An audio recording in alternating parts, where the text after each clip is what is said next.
All right, folks, we are live. I don't know who is out there in YouTube land today, but you got me and Scooter today. So, and if Dew Dog comes, he'll come a little bit later if he wants. If not, it's okay. You know why? Because we're just if he here. wants. We're here. We're here just to have fun. You know, and that's kind of the thing. This is your first time to the channel. We don't really have a set agenda. We kind of just talk about whatever's on our mind and we just push forward through it. Show off our new things that we might have got, or found. Or unless you're like Carl and Carl has everything in storage, and then this box I'm about to send him is going to go straight to his storage. Uh,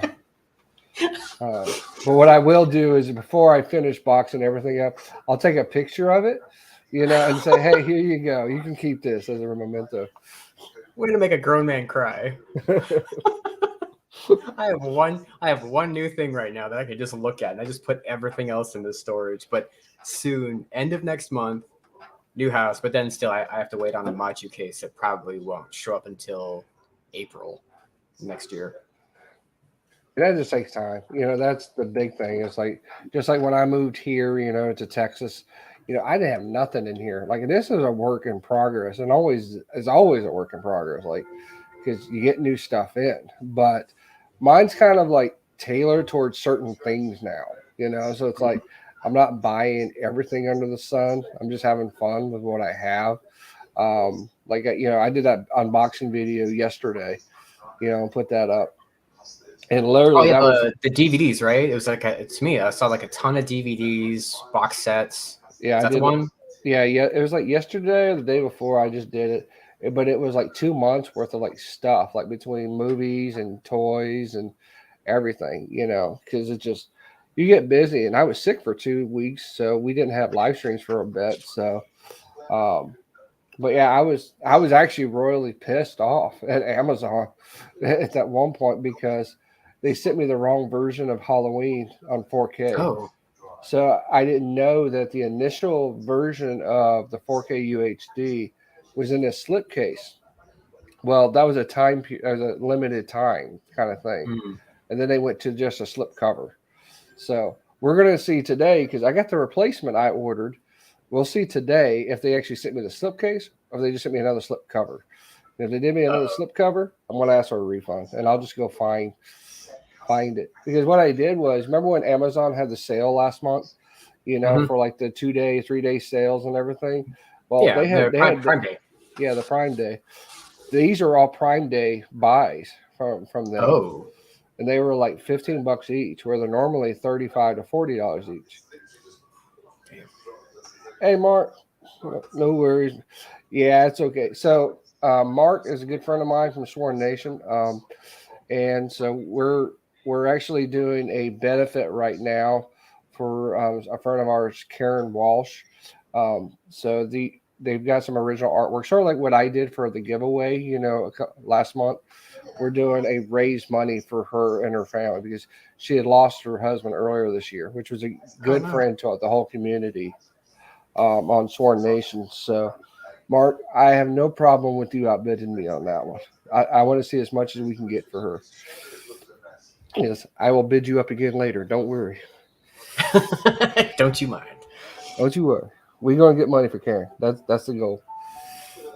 Um, but yeah, so it was like I said, I was really irritated with them. I'm like, crap, because I didn't know. Like I thought, okay, um, so it was one of those things. I'm like, crap, I need to have it because I have a slip case, like a slip case for every one of the other ones, and the box set that I just got last month, which all has slip case. So I have that one that's only got a slip cover. So it's kind of my OCD is killing me right now. Mm.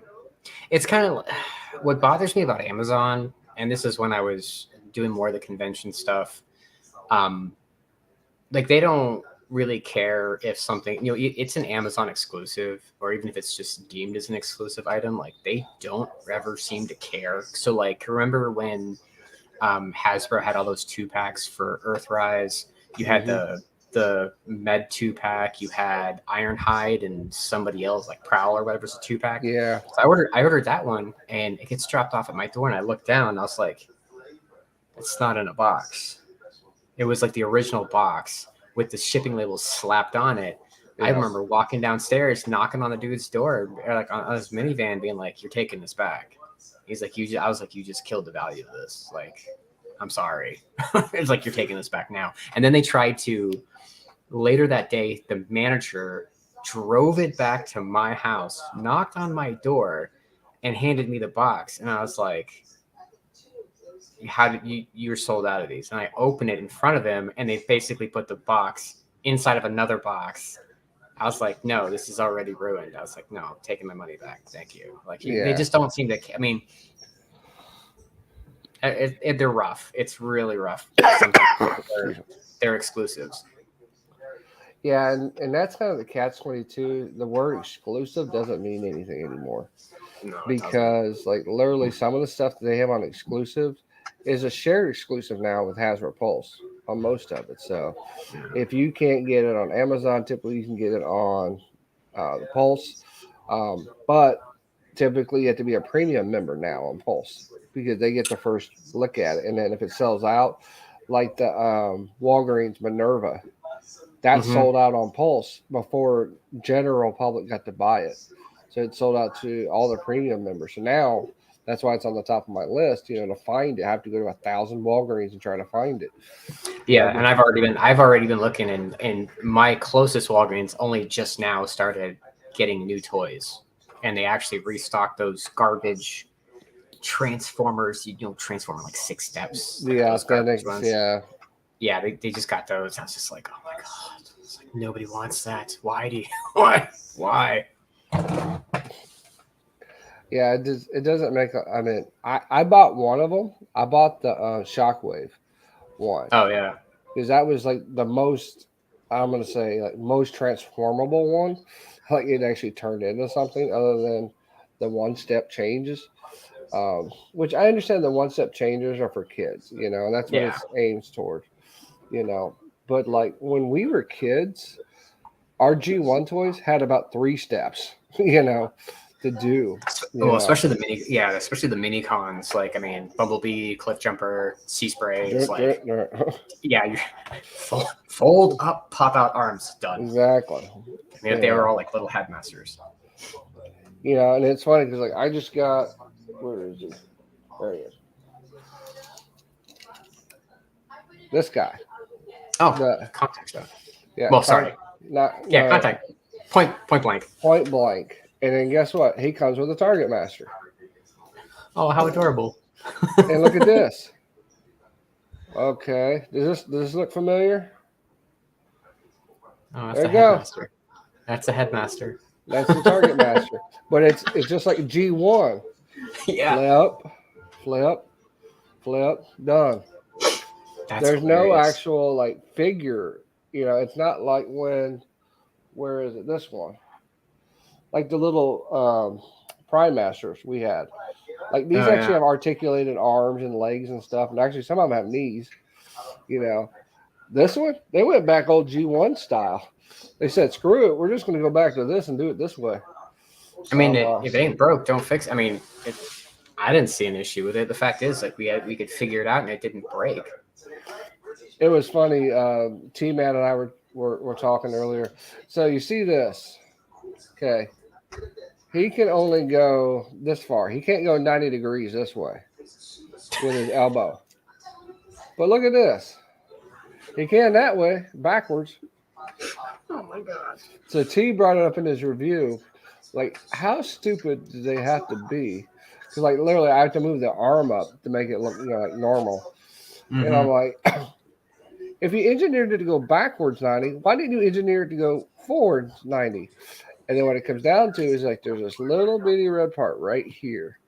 It gets in the way. And it gets in the way. Because when you fold it up, it stops it.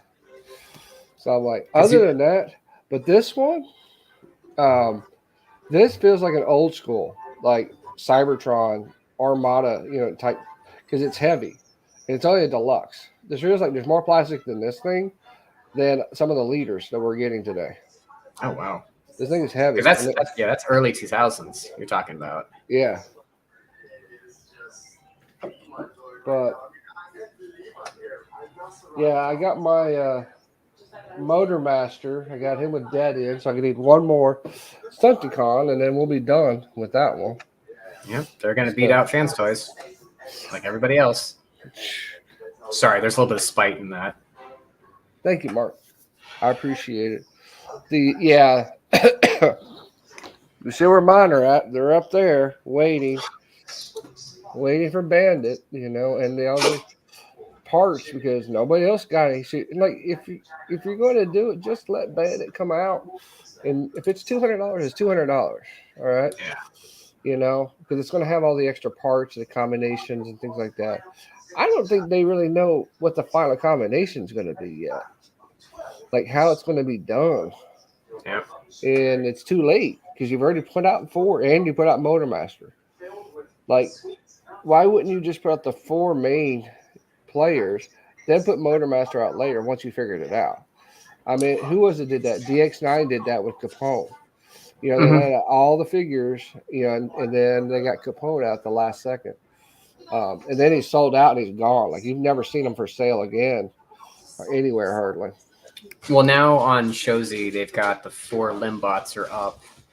Still no word on Capone, but I think 2 or 3 out of the 4 are in already. I'm pretty sure Dead End, Drag Strip, and Breakdown. So like Montana, Giara. Well, they call it Dead End. They didn't care. They just called it Dead End on that box. When Yeah. their last hurrah, they're like, we don't care. Yeah. But in Attila, right? Yeah, named him Attila, but then even then, Capone had he had the quote that was used on the box wasn't even Al Capone. It was a different gangster, which I thought was hilarious, or mobster I thought was hilarious. But yeah, I have Attila. I'm really happy with him. I do wish they took some liberties from like what X Transbots did, which was they painted the arm the same color as the bot that was going on there. I do feel like that was like a missed opportunity by Attila. But I did get the upgrade kit from the guy in the Brit in England. He actually basically you could either make the legs more snug or you could put them on the front, and so I got that. Even that's more toy accurate, even though the tune is like they're on the back. Yeah. But I do have that on mine sitting in a box in a storage unit. Anyways, but yeah, next year maybe. Yeah, but I mean, the thing is I think like. I'm confident to say, and we've seen other people make comments on this. Some people who say they got engineer buddies. Fans hobby figures are too heavy for a combiner. I mean, you could tell that straight away as soon as you picked up Road King. There's no way. Even as big as was it Blitzkrieg, which is Zeta Toys Onslaught. Yeah. As big as he was still lighter. I just don't think the weight's going to be there. And so to me, I think what Fans Toys is doing now with the aerial bots is a cop-out, because I'm pretty confident that combiner mode won't work. You will more than likely only be able to put it in one way.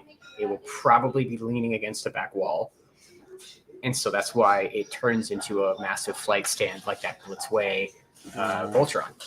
Even though the Blitzway Voltron, don't get me wrong, that's posable, that's super amazing. They just cheated and took the way that the Lion bots can be on a flight stand. I think Fans Toys that their last ditch effort just basically be like, cool, it won't work. Everybody's happy with Zeta and the different versions they've got.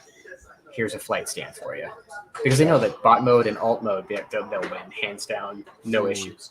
But right now, they're just too heavy. Well, they are. I mean, I had the Maverick, and the Maverick is freaking super heavy. And it's even like more awkward and heavy when you have it in plane mode. So I was like, holy crap! And then we've got the new version of Magna Adventa. We got another friend. Hey. Did you just wake up from a nap? Man, feels like it. Dude, I've been working, dude. Oh my God, this big old slab job. We had to cut up a cement slab inside of an apartment complex and hand dig trenches because you can't get excavators in there, and then run new plumbing in the floor. Oh God, it kicked my butt, y'all. I ain't gonna lie. Ooh. Sorry, glad you made it. But you're right, 4 days of it. But 40-year-old me ain't the same as 20-year-old me. So Amen.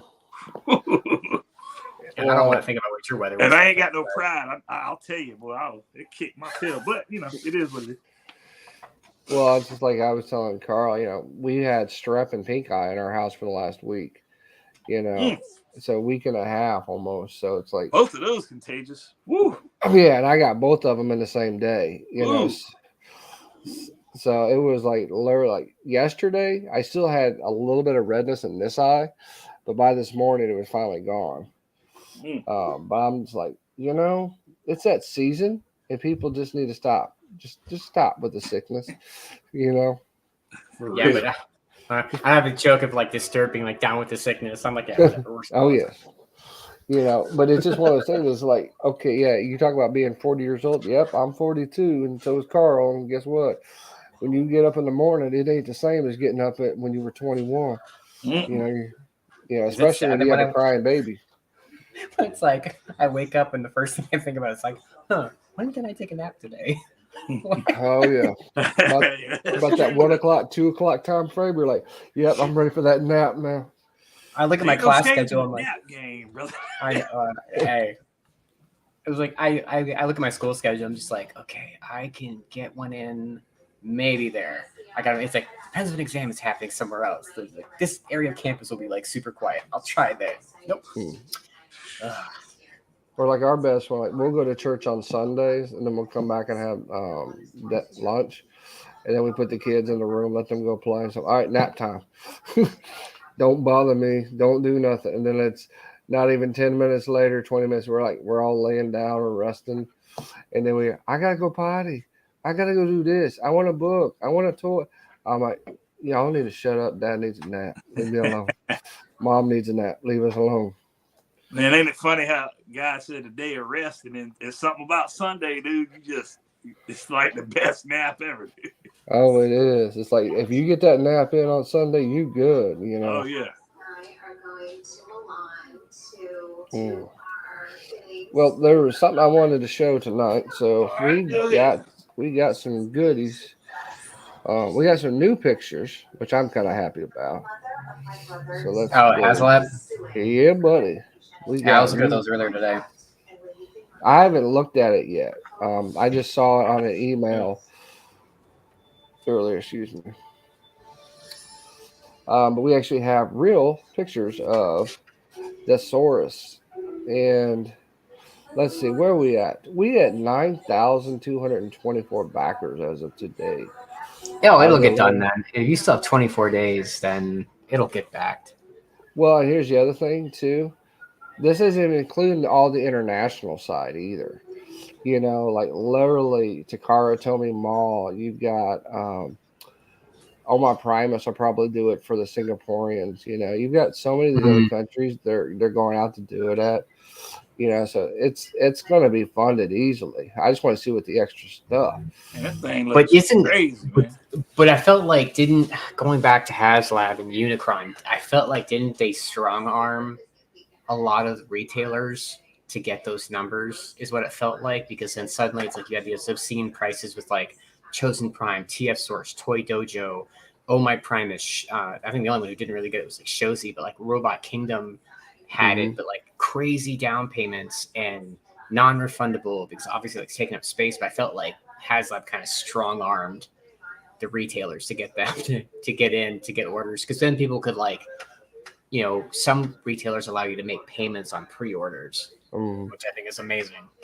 Well, which was kind of nice with like the Chosen Prime. I bought one of my Unicrons through Chosen Prime. And you used your points. I know you rubbed that I in. did. I used my points, and then I just paid it off over time. I kept making the payments. So by the time it actually came out, I had 4 of them at the house, and I sold 3 of them and just kept the one.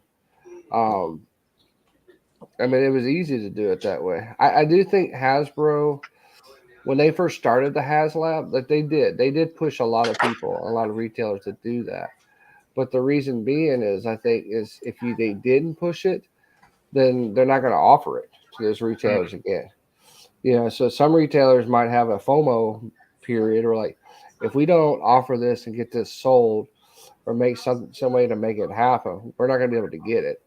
Bandai is a good example of that too, where if you're a Bandai seller or retailer, you've got to get X, Y, and Z things from them. You actually have to sell some Bandai stuff that you normally wouldn't sell. Like when I was selling Bandai, I did Figwarts, I did Metal Build, I did Macross, Chigokin. And so when I did Chigokin stuff, they would say, okay, you need to buy 20 of these. Even though I only had 10 people that wanted to buy it, I had to buy 20 of them, and then resell them. I resell the other 8 or 9 that I wasn't going to keep. Some companies do that. Carl and I were kind of talking about that earlier. As far as the pricing goes for things today, it's like what the actual retail cost of an item is for a wholesaler is not exactly what they're charging you for. And we'll come back to that in a minute. So what's the story with this dude? I don't even know who Deathsaurus is. So Deathsaurus is the leader of the Decepticons in Transformers Victory. So okay, so he's like Megatron in that. Yeah, story. yeah. So what happened was in the U.S. we watched G1 Transformers, and then they stopped after season 3, and then in Japan they didn't use season 4, so the 3-episode series, the Rebirth, never happened in Japan. They ended up making 3 new G1 cartoons called Headmasters, Master Force, and then Victory. And then they settled it all at the last episode called Zone, which was just an OVA. Deathsaurus is the leader of the Decepticons in Victory. So it's a Japanese G1 character. So not a lot of people might know who that is, even if you are a G1 person, because you might be a US G1 and you might not know who they are. Right. But at least if you watch Rebirth, you saw the Headmasters, so you at least know who they are, and then you might know who like Point Blank is, because Point Blank was a target master. And they did show them during those 3 episodes, but after that, you might not know who the other characters are. Yeah, because that was so here they did have, it was a season 4 that had the Headmasters, so it was showing the creation of them, and that's what turned. So that's how we got Cerebros. So that's how we got the head for Fort Max. You got Scorponok and Black. That one was kind of weird because they changed things up with the whole Black Zarek thing. But in the U.S. market, Black Zarek was the headmaster of Scorponok. But then in a different continuity, Black Zarek was the leader of the Decepticons as well at one point. So to me, also for a lot of Americans, this guy became more popular thanks to IDW Comics. Yeah. So he got reintroduced that way to kind of revitalize, because a lot of us, we just didn't get like an English dubbed version of any of the Japanese continuity, the one on after us, which is kind of a shame. Well, we did get an English dub on it. Now, the fan one? No, there's an official English dub for Headmasters, Master Force, and Victory, but it's done by a Hong Kong English company, so it's a lot of English, and a lot of names got changed too. Like Blaster was called Billy, and then you had Soundwave. Like we call him Sound Blaster. When he got returned into when Soundwave and Blaster killed each other, they got turned into Twin Cast and Sound Blaster. While in the Omni dub, it was Billy got made into New Billy, and Soundwave got made into New Soundwave. So that's some creativity right there, boy. Yeah, it is a funny dub, and I have it's it too. When a puppy does Spot, then the next puppy's Spot number 2. Oh yeah, I mean they reverse names. Like my favorite one of all time. So you got Spike, right? Spike's the constant within G1. He's a little kid. Yeah. So from being a little kid to he's an adult, then he has Daniel as his son. In the Omni dub, his name is Sparkle, not Spike. Sparkle. Sparkle, where are you at? Sparkle. Speaking of naming it like a dog. Yep. It is the. Here, hold on. Let's see. Let's see if I can find it real fast. Now, how big is this HasLab? Like, how tall is it? So this is roughly, I think it's 12 inches tall. Okay. He's going to scale with Victory Saber, who actually comes out in next week. Yeah. So I've already got my notification that he's coming. So, um, Oh, so was he turning into like a dragon or something? he turned well. I, It's Space Chicken. yeah, most of us, all of us, yeah, it's an angry space chicken. It's a space chicken. Okay, okay. I was going to see if the color. Let's see. Let's go find a space chicken in color. Oh, There he is. oh, here's your space chicken. There's Yeah, the space chicken. You're not wrong. You're definitely not wrong. That's for sure. Well, I think that makes him look a little more dragon-ish. But if you go back to the cartoon, Yeah, it looks like a it looks like a chicken head. he looks just like a chicken. That's hilarious. All right, let's That see. straight up look like a chicken right there. He does. I Mhm. mean, and that's why we always call it. It's like, okay, yeah, this is not A good. little People- short beak and everything. All right, let's see. Yeah, I don't know. I missed that whole thing. I didn't know who that was, but Well, most of us did. I mean, this is like Dino. I was talking to Simmons about this too. Like, I didn't know who Dino King was. You get into the Pretenders, which were basically like human shells with basically like Transformers in meat suits. It's, it's the best way of explaining that one. But like Yeah. you talk about like trans. So this is also the part in Japanese continuity, and I mean, it's more than likely due to translation issues, but these things are referred to as breastmasters. Yeah, and that's what they call it. These are breastmasters, and and so what they were like the overall name was Breast Force. So each one of these is a breastmaster. The combined version it's is freaking a breast hilarious, force. dude. Yeah. I mean, out of context, if nobody knew what you were talking about, it'd be like, what? Yeah. Breast? So if you're like, but it's hilarious because if you're listening to it and you got it, it's subtitled and stuff's going off at the bottom, but you will hear them be like, no, breast force, and you're like, oh man, Oh, that's funny. yeah. just start turning the volume. Oh, he's down got a and be throne. Like, and nope. everything. Yeah, so I mean, he comes with a throne, and then in this duels as a flight stand as well. Nice. So, Man, $179 for all that though. That's a freaking steal. If Well, it all yeah. unlocks, yeah. obviously. I mean, Yeah, for the I mean- price of what you're getting on this one, I mean, and too, like you're getting these extra things, like the extra guns and mace and stuff like that. Okay, whatever. You get the blast effects. Okay, I like blast effects, so give me those. And if you get to tier 2, then we get the flight stand, and you see how it converts into the throne. Yeah. And then when we get like this, to me is cool. Like when you see him sitting on his throne, his birds on top of him. He's got everybody there. Yeah, And then that's an awesome little centerpiece of a collection. It is. Shelf or whatever. And then here he is next to Victory Saber. So that's the thing, is like they scale 1-to-1, and they're the same price too. Victory Saber was 180 as well. So it makes Let sense. Scooter know who I found at Walmart randomly this morning, Nate. The big Oh, old box no. I showed you and T-Man. Uh-huh. I was like, where the heck did this thing come from? I was like 3 years old or whatever. What'd you find? He found Oh. Rodimus. He found Rodimus, yeah, Rodimus, Commander Rodimus from Kingdom.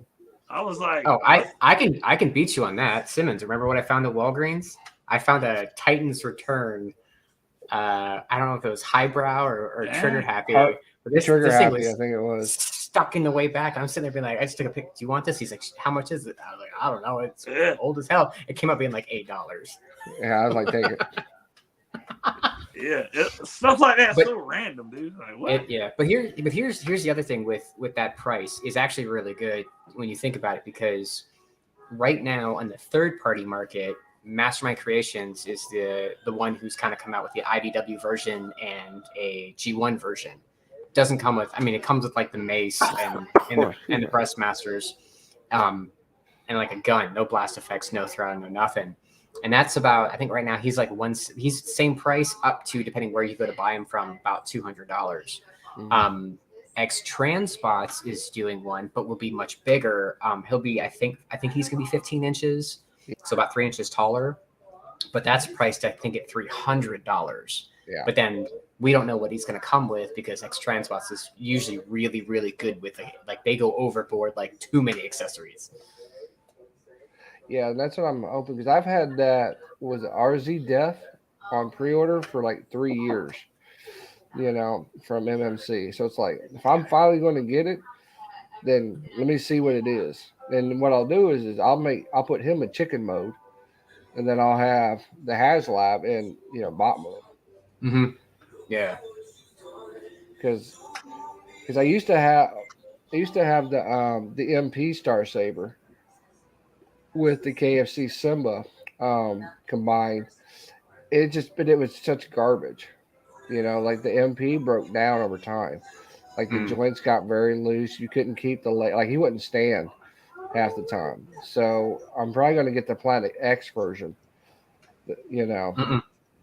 He won't stand either. The reissue, Sony just did a review on him. Oh, really? Don't do it. You would probably be better off with that Iron. Was it Ironworks or whatever? Yeah, the Iron Fans, whatever. Something like that. He's bigger. But I mean, like, I just watched the review on that Planet X thing. Looks great. Super floppy at the waist. It's really disappointing. As good as that looks with more paint, don't do it. Yeah, it always sucks and stuff like that. Because their Leo looks good. I mean, that Planet X Leo looks good, but it's one of those things is they're stepping out of their normal for Planet X. They usually do Fall for Cybertron stuff. Well, all they've done are Dinobots, and then like a Shockwave, a Megatron, and a have they done it? Yeah, no, they've done a few others. They've done like they've done. They do like Ratchet. Yeah, they did Ratchet. They did Guardian. They've done the Armageddon. That was they did do the Genesis. Yeah. All right, so here let's take a look. I found it. Haha. Oh, the clip. Well, I haven't found the clip. I found the information. Oh, about Sparkles. Just kidding. Sparkles. Oh, Sparkles. Omni Productions. So, first off, Hong Kong company responsible for the hilariously bad English language dubs of Headmasters, Master Force, and Victory. So, have you ever seen the live action movie Dragon Ball: The Magic Begins? Who, me? Either one. Bro, I'll be honest with you. I've never. Wait, you talking about that crappy live action one with Piccolo? Yeah, oh yeah. Oh yeah, I sadly yes, I can't get that time back on my life. Or was that like some kind of... They made it. Yeah, Oh no, I remember. I didn't watch. Yeah, I know what you're talking about. I didn't see it. It's on par with being as bad as The Last Airbender. Yep. So, I remember when I first. I was thinking of the Shrek musical on Netflix. Boy, that was. You talk about nightmare fuel, buddy. Oh yeah. Boy. I challenge anybody watching all that. You ain't gonna watch the whole thing anyway, but just turn it on and just, man, you won't sleep for 3 days. But hey, whoo! It tells you how bad it is. Like, who thought this stuff was like, oh man, this is a great idea. So Blaster's Billy, Metroplex is Phillip, Gaz is Marshall, Blur is Wally, Spike is Sparkle. Remember I was saying that one. Yeah. The Matrix is the Power Pack. Intron Cubes, Power Packs. Yeah, I mean those ones weren't bad. Fortress Maximus, he's Spaceship Bruce. Spaceship. Were they? So I guess my question is, I'm assuming that they didn't do this officially, so they couldn't use the names. Was that the issue? Oh no, it was official. These guys are just such bad translators that they didn't do Lost it right. in translation, man. That's ridiculous. Like the Rodimus one wasn't too bad. It was Rodimus Prime. So like, okay, I can. That makes sense. That makes perfect sense. Yeah, that's rotary right there. I mean, rotary phone Prime. Exactly. Sound Blaster is new sound. Twincast is Blaster. Now the fan toy stuff, because I know nothing about that either. Besides what I see, all y'all, whatever. And now it's unlicensed, right? It is unlicensed. Yeah, but doesn't party. aren't they technically better or look better or something like that? Like, Oh, they're well, I way mean, better than most of the Takara, the official stuff. right. Let's see. Like I pretty much refuse to buy most Takara Tomy. I think like in my collection, I've got a exhaust, which is an evil wheeljack. I've got MP36. I've got Nightbird, and maybe one other figure. Oh yeah, I just got a Road Rage. But like when you talk about the amount of figures I've got in my collection, we're talking about like less than 1/10% is Takara. Right. I will go third party route all day long. Okay. For me, Nate, isn't that what Brock pretty much does? Fans toys stuff. yeah, he does specifically just fans toys or X Transbots. You know, because between fans toys and X Transbots, both of them pretty much have the dynamic on it right now because they both do high quality Transformers. Now, X Transbots came a long way. They used to be pretty bad, um, but they're a lot better now. But Yeah. talking about Masterpiece, like mine's the same way. Like I've got MP9, which is one of the worst Transformers ever made in history, as a Masterpiece toy. Oh, Hot Rod. Oh Or no, is it the the Rodimus Rodimus? Prime. Oh, Rodimus Prime. Yeah. Yeah, I've got him. I've got the two. I've got the MP Target Master Hot Rod. Now the MP36 is the best Megatron. Megatron you're gonna have. He's the best Megatron out there as far as Masterpiece, as the look and design. Despotron was one of the funnest transformations I've ever done. You Well, know, then you've got IT. So you got it was it Infinite Infinite Transformation. Transformation. Yeah. So they're a KO company. So they knocked off MP36. They made his back cleaner, but it is pretty much MP36 because yes, he is like be all end all the best Megatron. Like I have him with a beat up chest and beat up faceplate. He's a spitting image of what came out of the '86 movie. Spitting image. That's wild. Yeah. And it's what is like, that? That's Fans Toys or that other brand? So No, these are- that's so when these are so real. here's These yeah, are so these- official. so Oh, the the official one. Official. So there's kind of like a little bit of a toss up. So when factually Masterpiece is Takara Tomy, then when you have your third party line, we refer to Masterpiece as a scale. So it's the Yep. size. So they fit that Masterpiece scale that will match with Takara Tomy. Okay. So when we say it's MP, it's tough because like when you're using the jargon back and forth, it would be like us saying, okay, so MP scale Takara Tomy, same thing, but MP scale for third party at the same time. It's kind of got a double meaning when you're using context. Yeah. So, Yeah. So like this one is the Make Toys Cupola. This is a third party masterpiece. badass. Okay. This Terrible transformation. I'm not doing that again. Yeah, right. But that's the thing is like these are meant to scale with anything Takara comes out with. Like if you buy Fan Toys, you buy X Transbots, you buy Make Toys. All three of these primary companies will scale with Takara. Now, when you start getting out of those scopes, like King Toys, for MNC. example, even King, for like some of them are close, but not exactly MP because they have a Okay. different design. They're not G1. Like they're So stylized. The big thing now is like some of these companies are doing Stylization. stylized stuff. So like to us, most of us, including Sam, like when we first saw some of these things by Kang Toys drop, we're like, those look a little bit more like Zoids, which are still Yeah. cool because we all like Zoids. If you like Transformers, you're more likely to like Zoids. So like this one is a G1 Chrome Dome, but there is other versions of Chrome Dome as well. There's an IDW version, which was done by MMC. and looks nothing like that. It looks nothing like this, and he's a whole different character in that comic. Right. You know, but that's kind of the catch-22 is that that's how they are. Now, when you look at say deluxe class toys like these, like the Hasbro mainline, these are meant to typically be a representation of the G1 character, Right. but then they heavily stylize a lot of the time, except for one instance right now, and that's Studio Series, the movie. The Studio Series movie toys are identical to their G1 counterparts. Yeah, the 86. So it'll Yeah. every number on that one will be 80. It'll just say 86 versus Studio Series, which will have each bot has its own individual number. As soon as you see SS86, that is literally all the movie lines. So they've got All the RC movie. out, they've got Cup, they did I believe they did a version of Gnaw.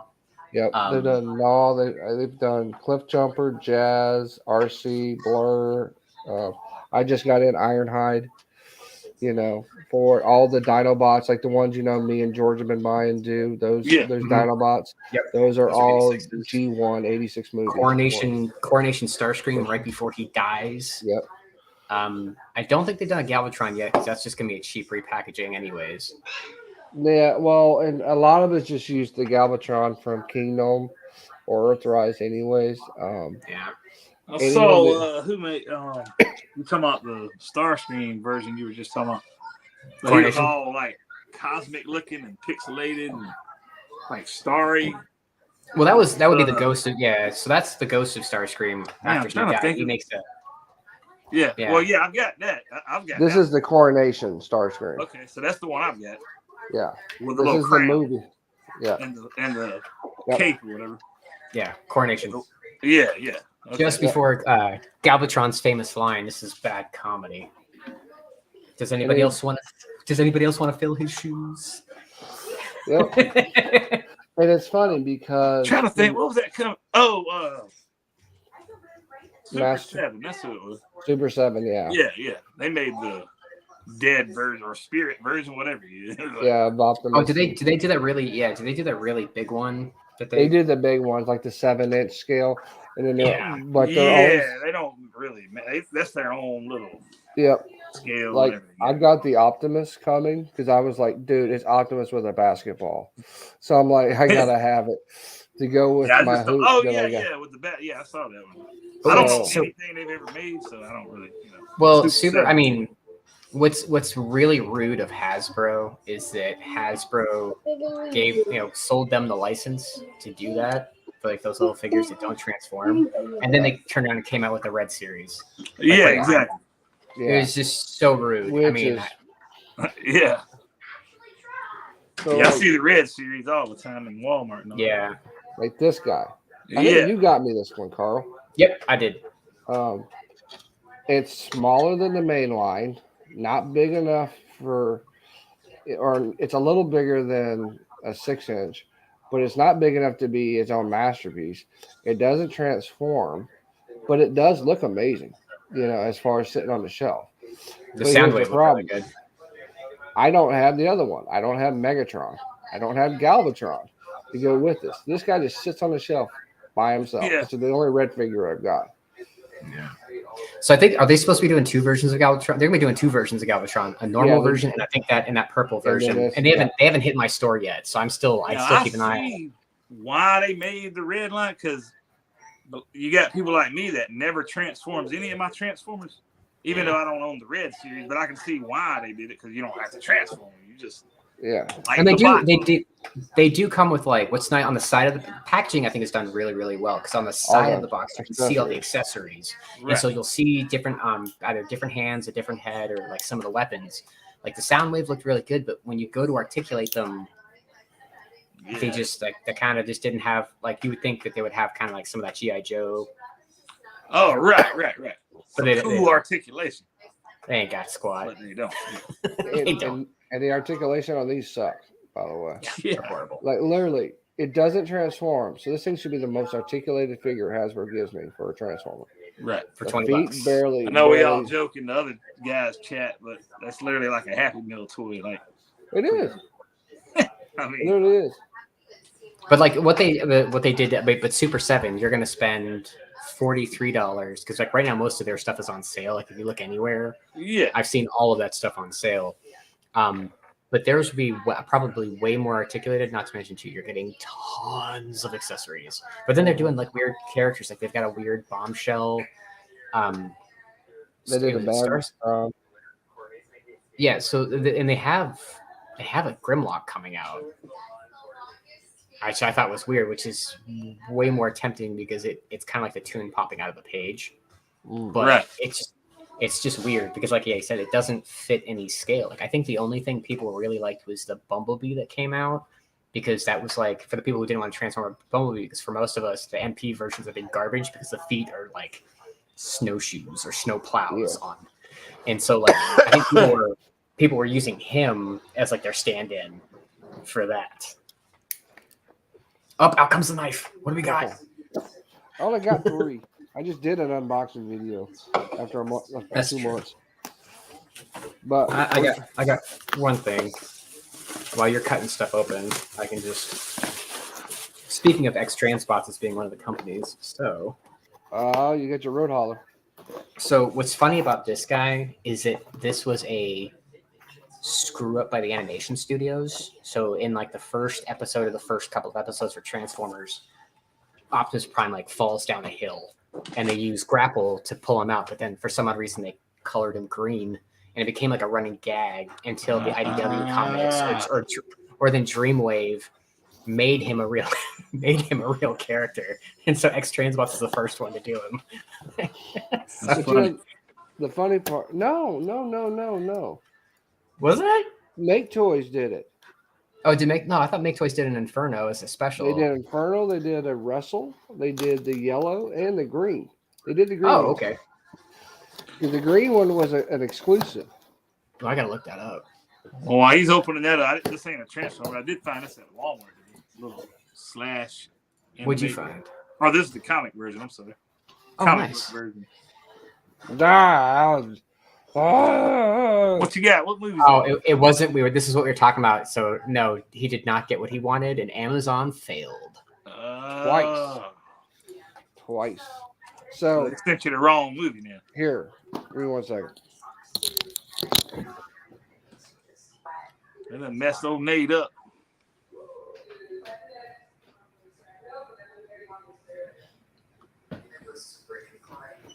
We have 4 days until the Met Ball. We still need to sign up for the blonde. If no one's going to do that, we only have like a day to go blonde. Okay, so this one, this has just a slip cover, just the normal, like you get into. This one is Halloween 2. I'll open this one. A movie role, of like an actor will lose weight. Tattoo Toy Hunter, what's up, buddy? What is up, Kevin? Oh, Kevin in the house. So, the difference being you have a slip case. This is hard cardboard case. Yeah. This is just a slip cover. That's right. Yeah. My whole set, I got the whole Halloween set in this. Not the first one. You need to see the closing arguments to see how they piece it My all OCD's killing me. My first real child that I've seen. They after you, man. And the main reason I actually bought a box for all these to fit into, to make it a true box set, with this size of cases. So this is going to go back. I'm going to get my money back. I'm going to go to eBay. We'll find it. I don't blame you at all. Starscream. We got our model Starscream. There's not a chance I'm missing this. This is like what I live for. So, hey, Carl, you remember how big this guy used to be? Remember? Hold on, switching screens. Oh yeah. This guy's tiny compared to Good the Lord. original Armada.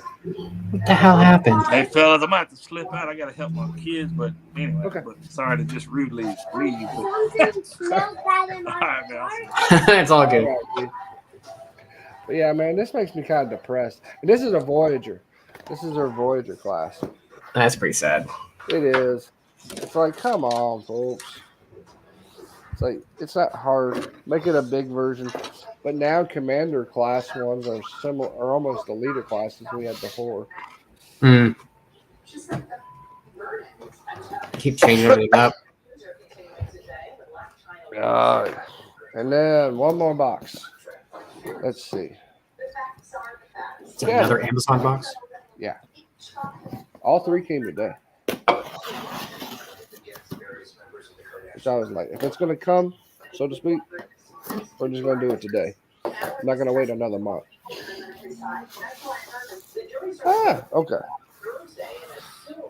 We got woohoo music. Oh, Nirvana. Never mind. In utero. And in a row, the reissue. And then, oh yeah, so this is the first like brand new game I've bought for PlayStation 5. Devil me. Devil in Me. This is the Dark Pictures anthology. So it's a freaking phenomenal series. I've been playing it since PS4. So this is number 5, I think, in the series. Hmm. Yeah, this is the finale of season 1. There's 3 seasons. So if you think about it, it's 15 games at least. Good lord. Yeah. You turn it into Resident Evil. Well, I or would say like the Final Fantasy. last big game I played was PS2, and I had Resident Evil 4, and I was dumb enough to play that in the dark with headphones on and the music blasting. Yeah, that was a terrible experience, but a great game. Oh, I love it. And they're getting ready to do the remakes coming out next year. So Oh, I nice. cannot wait. Because the remake for RE2 was amazing. RE3 was half-assed. Because like they took out maybe a quarter of the actual script because they did part of it in RE2 as well. Like they combined some of the some of the stuff from RE3 into RE2, Oh, which kind of made sense. Some of it did, like when you had the tyrant show up, in RE2, they kind of expanded upon that a little bit and brought in some of the RE3 stuff. So RE4 is coming, and they're saying it's staying straight RE4. I'm like, I cannot wait. the only was thing my I hated was favorite that one. one chick. Well, the only thing I hated in that entire game was that one chick that she'd scream for you. Like, it's not Naomi, but like she would scream for you, and she'd always get caught and be like, "Just go hide in this trunk. Oh, Don't Ada. move." I'm gonna go. Yeah, I was like, I'm gonna go shoot some people in the face. Stay, and then she'd somehow find herself being like, "Help me!" You're like, oh my god, you're useless. Well, which is funny because in the second game, when Leon first meets Ada, Ada's a badass. She's the one, beating everybody. And now it's up to him to go save everything. I'm like, this is dumb. But I can't wait. RE4, and then now we have new Silent Hill games coming out too. I heard about that. Yeah. I'm super excited. I mean, that's my 2 favorite series from PlayStation was RE and Silent Hill. Well, hopefully and they don't get another thing to do a Silent Hill movie because that was terrible. they're doing another Silent Hill movie. Why? Yeah, it's based upon Silent Hill 2. So he's been told it better be phenomenal, or he's going to get sued again. He got sued? Why? He got sued because he went away from the main story. He was supposed to stay with RE1 with some of the backstory from Zero into it, but he really didn't. It was the same, but it wasn't. Like he tried to make it so scary with so much stuff in it. I'm like, that's not what RE does. RE has zombies. It has stuff like that. And it was great. But then when you do Silent Hill, you got to have that atmosphere. That was what made Silent Hill so scary was the fog in the town. Something just running at you randomly, trying to kill you. You're like, oh crap, But that's what was so good about Resident Evil 4 is that you could hear breathing, but even then you were like, okay, somebody's been coming around the corner and they didn't. And then when you were like, you relaxed, then suddenly like you get hit with something, you're just like, what? Yep. Yeah, that's what got you every time with that game. Like even in RE0, because when PS4 came out with Resident Evil Origins, they came out with the remastered 0 and the remastered 1, and it was on the same game. There was parts of it like that. It was like I don't remember it being that way in the first game, and maybe it's because the graphics are so much updated, like and the sound is a lot better. So I'm like, holy crap! Could you imagine playing that on like VR? Oh yeah, I did RE7 in VR. The RE7, yeah, RE7, where you're in the backwoods, with the crazy people, and they're running after you, and he's saying, "Boy, come here, I'm gonna get you." And you just hear it like behind you. You're like, "Oh shit, who's gonna get?" You know, I'm having backflash of my dad saying, "I'm gonna get you, boy." I hear boy, and all I can think of is like God of War, boy. Yeah, boy. And then I got to pick up that game too. I got to pick up Ragnarok. I got to play that one because I mean I think like these kind of series is what made PlayStation great. You know, God of War, Resident Evil, Silent Hill, Metal Gear. You know, like we're never going to get a new Metal Gear game because Kojima's gone. He was the mastermind behind it. So unless he buys out Metal Gear from Konami and does it himself, we're gonna have They crap won't do it. games like Metal Gear Survive. Yeah, they won't do it. It's like Hey, what's Thor. I mean, the Halo series has gone downhill as well. It's like we can never get Halo on the PlayStation. Like they said, Halo 3 and Halo 4 were supposed to come to PlayStation. They never did. You know, and I'm like, crap. You know, that's the only reason I had an Xbox was to play Halo, and then I Yeah, got that's the most bored. important. I kept Yeah, driving the I know. Warthog into like the mountain and going up and down things and couldn't get it to steer right. So I got But then, pissed like, off and destroyed it. but the good thing that came out of Halo was watching Red versus Blue. Oh yeah. Like the actual shows that come out of Halo are badass. I love watching the shows. Like that season that just came out, you know, I haven't watched it yet because I bought it on Blu-ray. So as soon as I get it in Blu-ray, I'm gonna watch that binge that whole season of Halo. I think it was it Paramount Plus or Yeah, yeah, I don't have Paramount Plus, so I won't be able to watch it. I don't either. But at least they're not like Netflix. Netflix barely puts any of their movies on physical media. You know, Oh yeah, they don't. I'm watching Manifest right now, and holy crap, man! There's 4 seasons of that to get through, and we've been binging the first season this whole week. So I was talking to you about One Piece, like 8,064 episodes, and I'm only on 800 and something. Mm. Well, it's like watching through Bleach. You know, once you get through Bleach, you're like, oh my god, I'm finally done. And now there's another movie. And now they're talking about another series or a redo. And I'm like, oh my god. I hope it's not like Berserk, the remake of Berserk, because that was crap.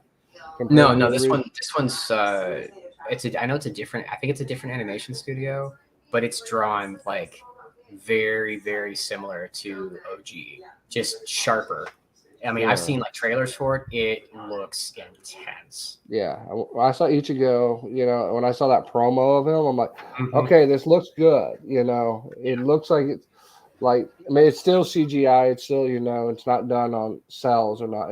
We're never going to get that again. That's over, I'm sad. but at least it's close enough. Like, even like me, I'm a Dragon Ball fan, and I'm watching Super and I'm watching the movies and I'm like, some of it looks good. Like Toyotaro did really good with some of the designs in Super, but some of the movie just looks off, looks kind of bland.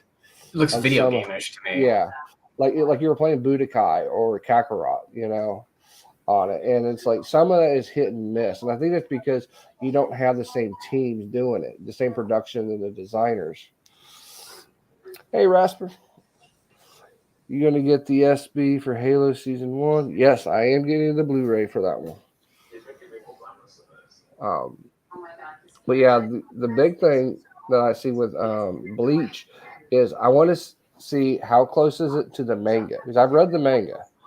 The series was pretty close. The original series was pretty close to it, but they did have filler in it. There was a lot of filler in Bleach.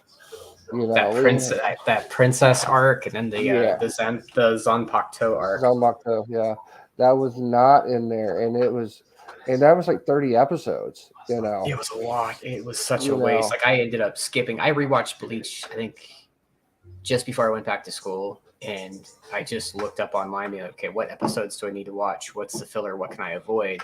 Because I basically did that. I want to get to the Karakura Town arc, the Rancor arc, and then I pretty much stopped there, even though I should go a little bit further because the way they wrapped up Bleach was so bad. No, they ran out of manga at that point, so they did the same thing Rurouni Kenshin did. They improvised, and then by improvising, they screwed it up. But they did come back with the movie trying to fix it, though. So, but that was the catch. But at least with Like the way I watch Rurouni Kenshin is I watch the first 2 seasons and then that bullshit filler season. I just don't watch. Yeah. I just watch Reflection at the end because at least has Sushio in it. So it's like, okay, that's exactly what they would have done, you know. But when they came back and did like the new Kyoto arc, you know, trying to fix some of the stuff, it still didn't Mhm. fix it. You know, it still was, you know, it's like I give you an A for effort, but it still didn't fit. You didn't tell us the story. You know, you need a whole season to tell that story because it Yeah. was like 20 manga, you know, just for that one. That was a tough one to watch because I felt like it did plummet pretty quick. I mean, the whole gods and angels piece. I mean, come on. I mean, give me a break on this one. This was not. This is not where Kenshin was at. You know. Yeah. You know. I mean, I loved how they did the Botosai arc. You know, where they showed who he was. People were looking for him, trying to find him.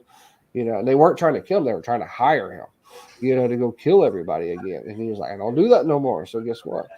You know, he had a reverse blade. So it's like, Oh come yeah, on. the reverse blade sword where he wouldn't cut anybody and stuff. But like, Yeah.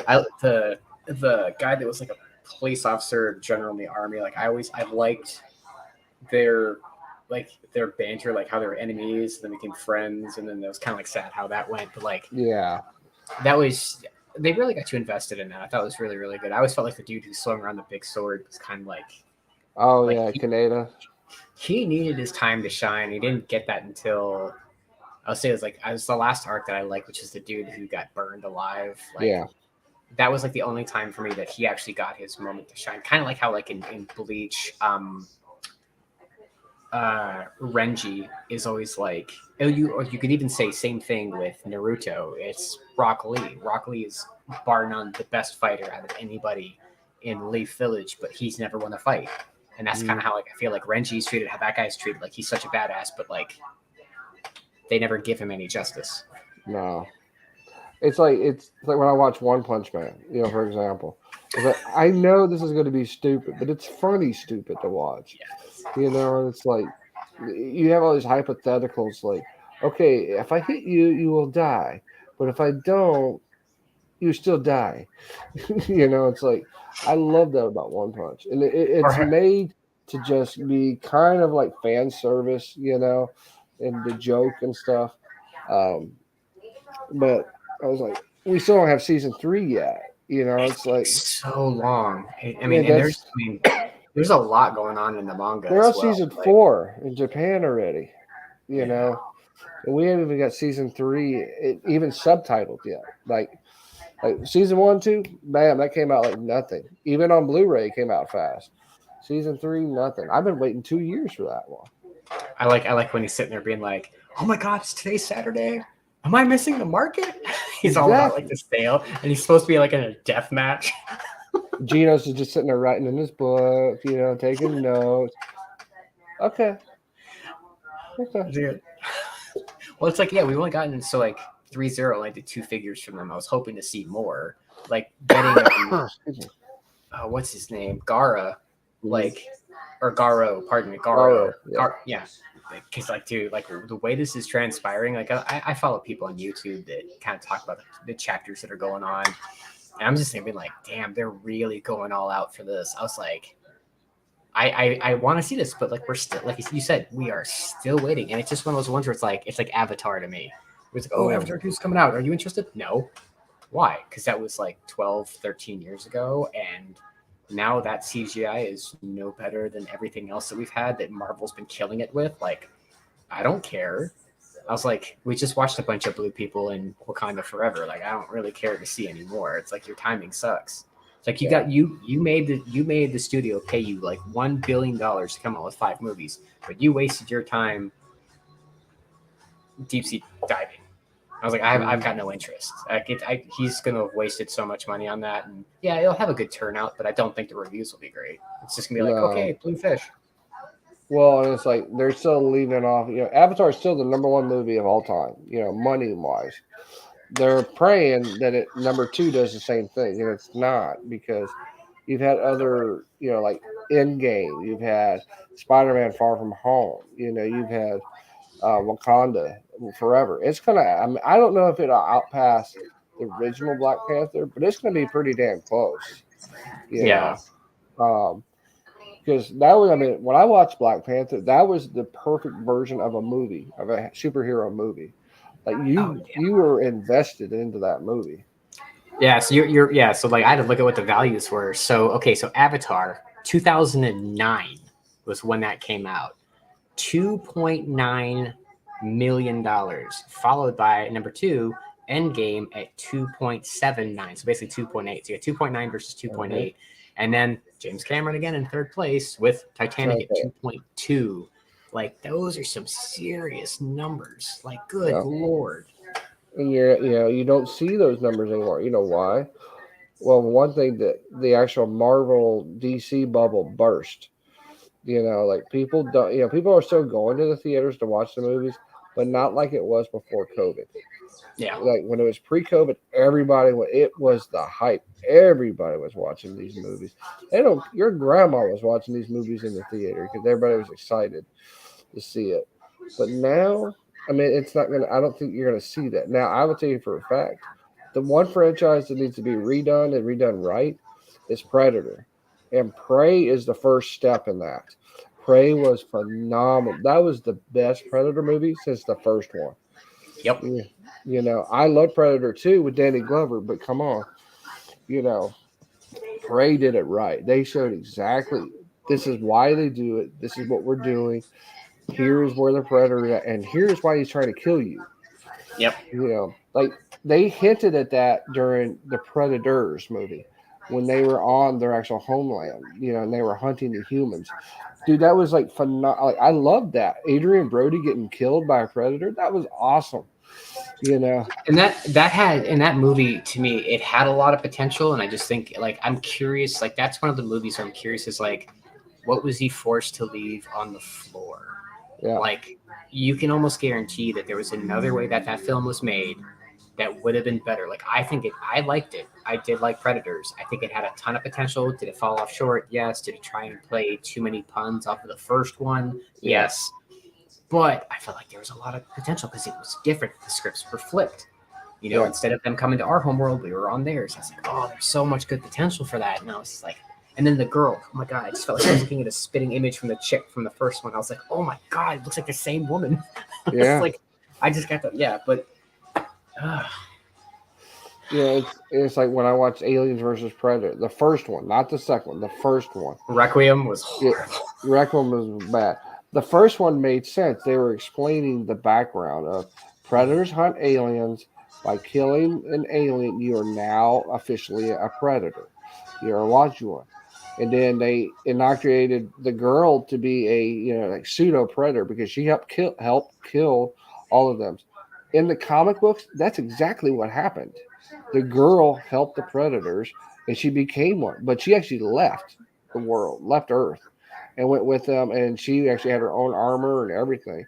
They actually made a NECA figure out of her long time ago, maybe 4 years ago, 3 years ago, maybe. They made an actual NECA figure of her based upon the comic, not the movie. But but it was one of those things that's like, that you could see that. It was the same thing when Danny Glover was given, the piece from the predator. Yeah, exactly. Give him the gun. He's like, you are a predator. You have done what you need to do to prove it to me. Because those were the elders. Those are the elder predators talking to him. That's the last time you saw the elders ever. You never saw them in Predators. You never saw them in AVPs, other than the first part where he said, okay, here is your task. Here's what you need to do. Because the elders are the ones that literally have done it for a millennia. And I thought the concept is always like drop potential on the floor with AVP and all that stuff. And Requiem, the other thing too, the cinematography was so garbage because it was just like the movie was just you couldn't see anything. It was so dark. Yeah, and it's like I picked up the Aliens anthology for $2 off of Goodwill.com. The Blu-ray set, the whole Blu-ray set. I'm like, $2. I can do that. Shipping was more than the actual thing was, but it's the the anthology has the movies plus all the special effects discs that the normal one doesn't have. So I'm like, okay, let me grab that one. Special effects would be worth watching. Oh, it is. I mean, I love that. I love seeing the backgrounds of like, especially with Sigourney Weaver in the background. You're like, hey, what she had to go do for, especially for aliens. When the power loader and everything. It's like she went through a whole lot of crap just to do that. You know. And she's just coming off of doing Ghostbusters at the same time. Oh yeah, that's right. But that was what I liked what they did with Aliens. Aliens is probably okay. So Aliens and T2, I would probably say are the greatest sequels ever made. Nope. Don't. Okay, what else? Evil Dead 2. Okay. Well, that's biased for you, but yes, I'll take that. But it's one of those things where it's like Alien was so good for the suspense horror. Terminator was really good because of the suspense horror, because you thought you'd be safe, and next thing you know, you're back in trouble. Like they kind of followed the same route. Mm-hmm. Aliens really took it to another level when it was more than one, obviously being a plural thing. The Marines being involved, the futuristic technology, like just the way that everything was set up, the suspense that was going on, how you actually got invested in a lot of the characters, I thought was really, really good. Same thing kind of happened with T2. Yeah. The guy that worked for Skynet. You look at the detective, stuff like that. You're able to keep invested in these characters, and most of the time sequels are kind of just done mainly as just cash grabs. John Connor must live. I didn't care. I was like, let John Connor die. Let it go. Right. I need your keys, your car, or so I need your jacket, your keys, and your bike. He's like, you ain't getting shit. Puts the cigar out on him. That is not your mother. Thanks, so fun. Yeah, Wolfie. It's like, how's Wolfie? Oh, Wolfie's doing just fine. That's not your mother. I haven't seen that in years. Dude, I haven't seen it since the 90s. And no, I take that back. I watched it in early 2000s because when Terminator 3 was coming out. I watched the first two. Rise of Machine came out, dude. I was so let down. And Genesis was okay. Salvation. I like Salvation. Was okay. Salvation told the future story. That's why. Mm-hmm. That's the story we all wanted to see, but we didn't like the ending that happened. They just made it into another circle again. Yeah. It's like, oh no, Skynet's still alive. I'm like, oh crap, here we go again. Yeah. Because I like the whole concept where that one dude was kind of like he was on death row, gets turned into a Terminator, brainwashed or whatever, but like it didn't really ever work out because of the explosion and stuff. Like I just like all that build up kind of showing like what the landscape was like, because we were always just teased at the very beginning of T1 and T2. You just see the treads going over, crushing the skulls, the foot of the T800 just like crushing the skull. Yeah. And that's like that. And you saw the gun blast going back and forth. You said, I wonder what they would look like during the day. We got to see it, which I thought was cool. I liked it. Well, and we got to see the 360 of John Connor and actually doing something in the future. Like he's trying to stop it from working and happening, but it doesn't matter. He's already realized he's lost. Mm-hmm. So now he's just trying to do the recovery, trying to save people. And it was sad because like you saw like, okay, let's get rid of the hand, the T800 hand, and let's get rid of that. Let's get rid of all right. Well, chip. T800. He, Terminator. He went into the vat to die. In Terminator 2, it's just like I'll be back. And I'm like, no, dude, you're not coming back from that one. You're melted. You're done. You're turning into a toaster. I can see it now. You're the brave little toaster with red eyes. Right. You gotta turn up. Pops up. I'm looking for Don Connor. If you're a toaster. I'm a toaster. Where's John Connor? I'm a real boy. But, I mean, yeah, it's just. I mean, right now it feels like everything is on recycle and repeat. Like, I don't know, like even James Cameron trying to do. James Cameron? No, Ridley Scott was trying to do. Because even then, like Prometheus and the other one just didn't really do it for me either. It just fell off. Like nothing really was captivating. I liked the landscapes of Prometheus. Like the design of the world was amazing, and I liked how they showed the spaceship, which tied to Alien. They showed Like they showed you this is what happens, you know, but it was so vague. Was like the stuff that the engineers are working on, the little like the fluid stuff, infected him and turned him into the first alien. You Mhm. know, I'm like, okay, that don't make any sense, you know, because everything else is a cocoon. A cocoon is what has, you know, the face huggers and everything else in it. That's what turns people into aliens, or they eat the person. Um, Mhm. but to see that turn it, and then they showed at the end where the girl got turned into one as well. Got turned, you know, she Yeah. got killed by the engineer. She got turned into the very first white alien, which was kind of a throwback to the original idea of the prototype alien that Geiger did before they made him black. Mhm. Um, so I was like, okay, I can see that part. But when we got the Alien Covenant, it got stupid. It's like, all right, let's go back to the same planet where the alien's at. Okay, the alien's going to kill everybody, and he's going to get off of the planet. Oh, and then there's the Nostromo.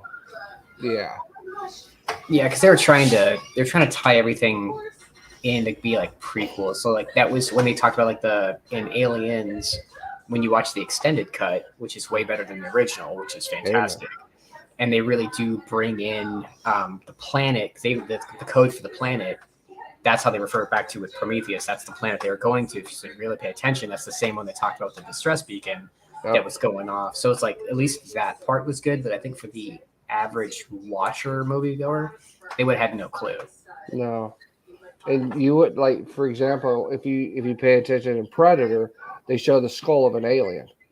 You Mm-hmm. know, in Predator That's all Two. that. You know, In the back um, wall, yeah. and but if you've not seen Aliens, that would make no sense to you whatsoever.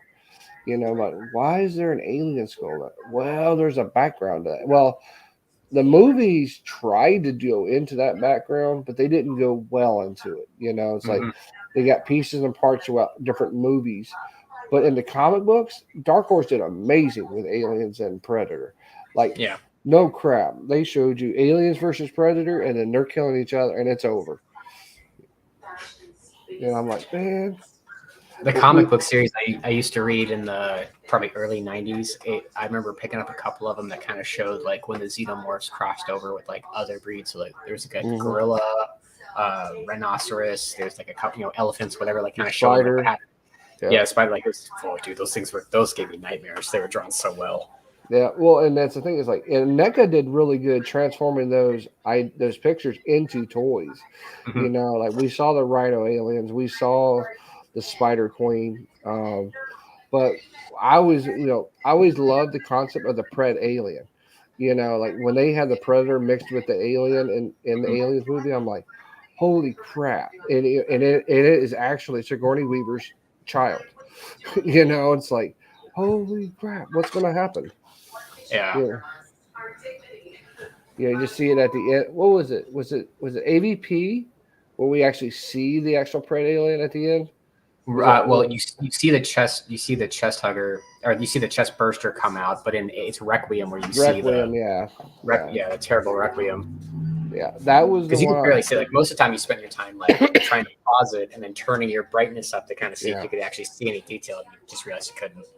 yeah. And that's like from I remember hearing that, and so before I even started the movie, I turned it as high as it can go. You know, and watch. But then you're like blinded out on parts too. Like you're like you Yeah. can't. You know, Well, I'm like like, okay. when they set up the flares, the flashbangs, then you just have a Mm, white screen, and you're just like, well, this is sucky. yeah. Yeah, I mean, that was. I mean, I really do feel like at this point, because like the Predator was garbage. That Oh was yeah. super disappointing. Um, I'm hoping like going back full circle to Prey. I really do think like if we kind of go along with those things to then get back to Predator in that time and day and age, and then you're kind of fixing where we can like I said, I don't have any issue with Predator 2. I think that was cool. I think the concept was good. Yeah. The fact that like a lot of those characters were also in Aliens. Yeah. Bless you, get it all out. Get it all out. Like was it Vasquez? Oh And yeah. then Bill Paxton, so like who were both in those movies. Game over, man. Game over. Too. Bless his cotton socks, man. But I think I really do think with this that director, I think it was his first directorial debut as well. Did a fantastic job. Like I need to go back and watch it again, just because I want to. There's other details I just want to watch, like get up close to the screen and just be like, huh.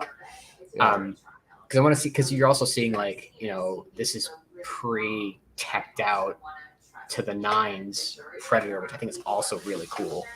Yeah. It's like because you saw like in Predator 2, the idea of having everything like in the meat locker because of the infrared and whatnot, and how it didn't work because they could adapt even further. It's like because they're not dumb, they're not animals, they're smart. So it would be curious to see like where they go, and it would be nice if we got some stories like flipped around where we would see more of like what was going on home planet and whatever. But obviously because they don't speak English, that would be stupid. Yeah. If there was some concept of having, say, like other races or some fights or whatever, that we could somehow see that. But I'm fine with them going through history, especially if they can do something to that pistol to show where it came from. Yeah. Like, who gave it? Like because like that was given to the elder Predator. Well, there was a name on the gun. Yeah. And it said like I can't remember if it was 1776 or whatever. It was it did have a name and a date on it. I'm almost tempted to like look that up now. I am looking it up. Rafael Adolini, 1715. It's a Spanish-made flintlock. So if they can, in the next one, because if this was taking place, say in like the 1600s, I can't remember what the time frame was, but if they can do something going forward with this, so like there might be more of like colonial era stuff and have that happen, that would be cool. Then move up to the next level, 1800s, where like technology gets a little bit better. Because they lost, you got to come back and do it again. It's like one of those things where because the cycle just keeps going. Yeah, because the pistol is the same gun in Prey, the same exact gun. It's in 1715 is when they got the gun. Then in 1719, it's given to the Predator. So it's like, okay, you have that time there. So that tells you that elder Predator is over 200 years old. Because Predator happens in 1987. So you're talking 280, almost a 300-year-old Predator at that point as the elder. Now the young one could be, who knows? That's in there. But I'll never forget, and it creeped me out when I was a kid when I heard the Predator say, "Do you want some candy? Do you want some candy?" Dude, I was freaked out, man. I was like. And then I watched it, like, in 1990. Oh, God. I'm like, and I had just watched, what was it? Rocky Horror Picture Show, with Tim Curry. Yeah. And I'm like, man, Tim Curry's a screwed up person, isn't he? Legend. Yeah. Oh, yeah. He played Satan. Yeah, he played Satan. I mean, I don't know if that's definitively Satan, but Yeah. He is one of the greatest method actors ever. And he plays it so well. That's why I miss seeing him like in movies.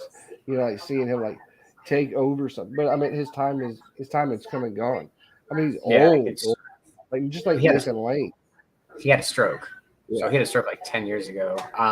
What's also interesting about Tim Curry is that you go from doing something like a musical, like Rocky Horror Picture Show, talk about things like Legend, where he plays Satan, and then going to doing horror like it, and then you turn around and then he's Blackbeard on Muppets Treasure Island. Yeah. Like the dude, he was the butler in Clue. Like you look at everything he does, it's just he's not typecasted like when you look at most actors nowadays, they really do stick to like one niche. Like Liam Neeson is now straight up just action. Yeah, Taken. That's all it is. It's another version of Taken. Right. And it's just but like, yeah, Tim Curry is just.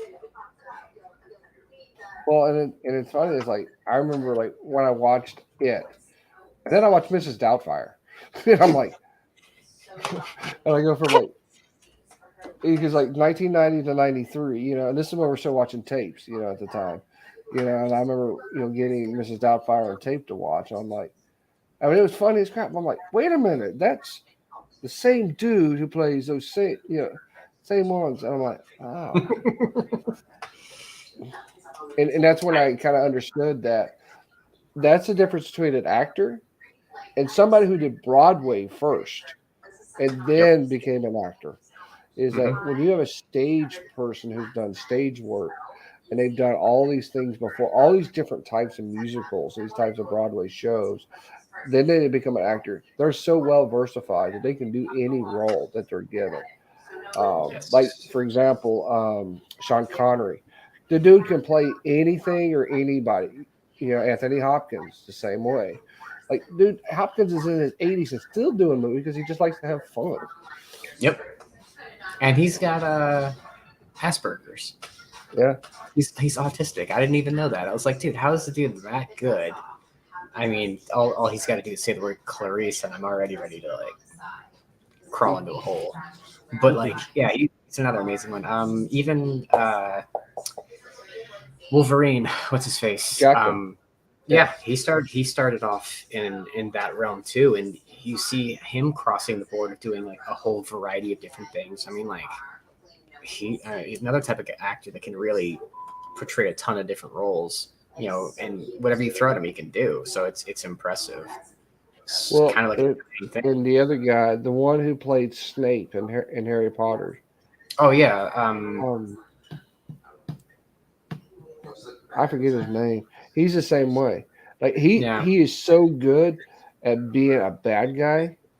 Somebody you say it in don't the comments. Yeah, it's like You see pew pew. he makes you believe he's such a bad guy, but he's actually really a good guy. You know, Yeah. it's like I remember the first time realizing Snape did all that to protect Harry. He There did we go. everything. Alan Alan Rickman. Rickman. Yeah, he was a whatchamacallit, he was a Broadway guy first.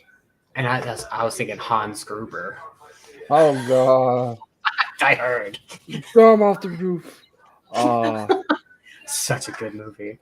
You gotta watch it. Everybody's gotta watch it at Christmas. Oh, and I found my leg lamp today, so I'm so happy. Oh, yeah, you found your nice. I had two of them. That house is up for sale, by the way.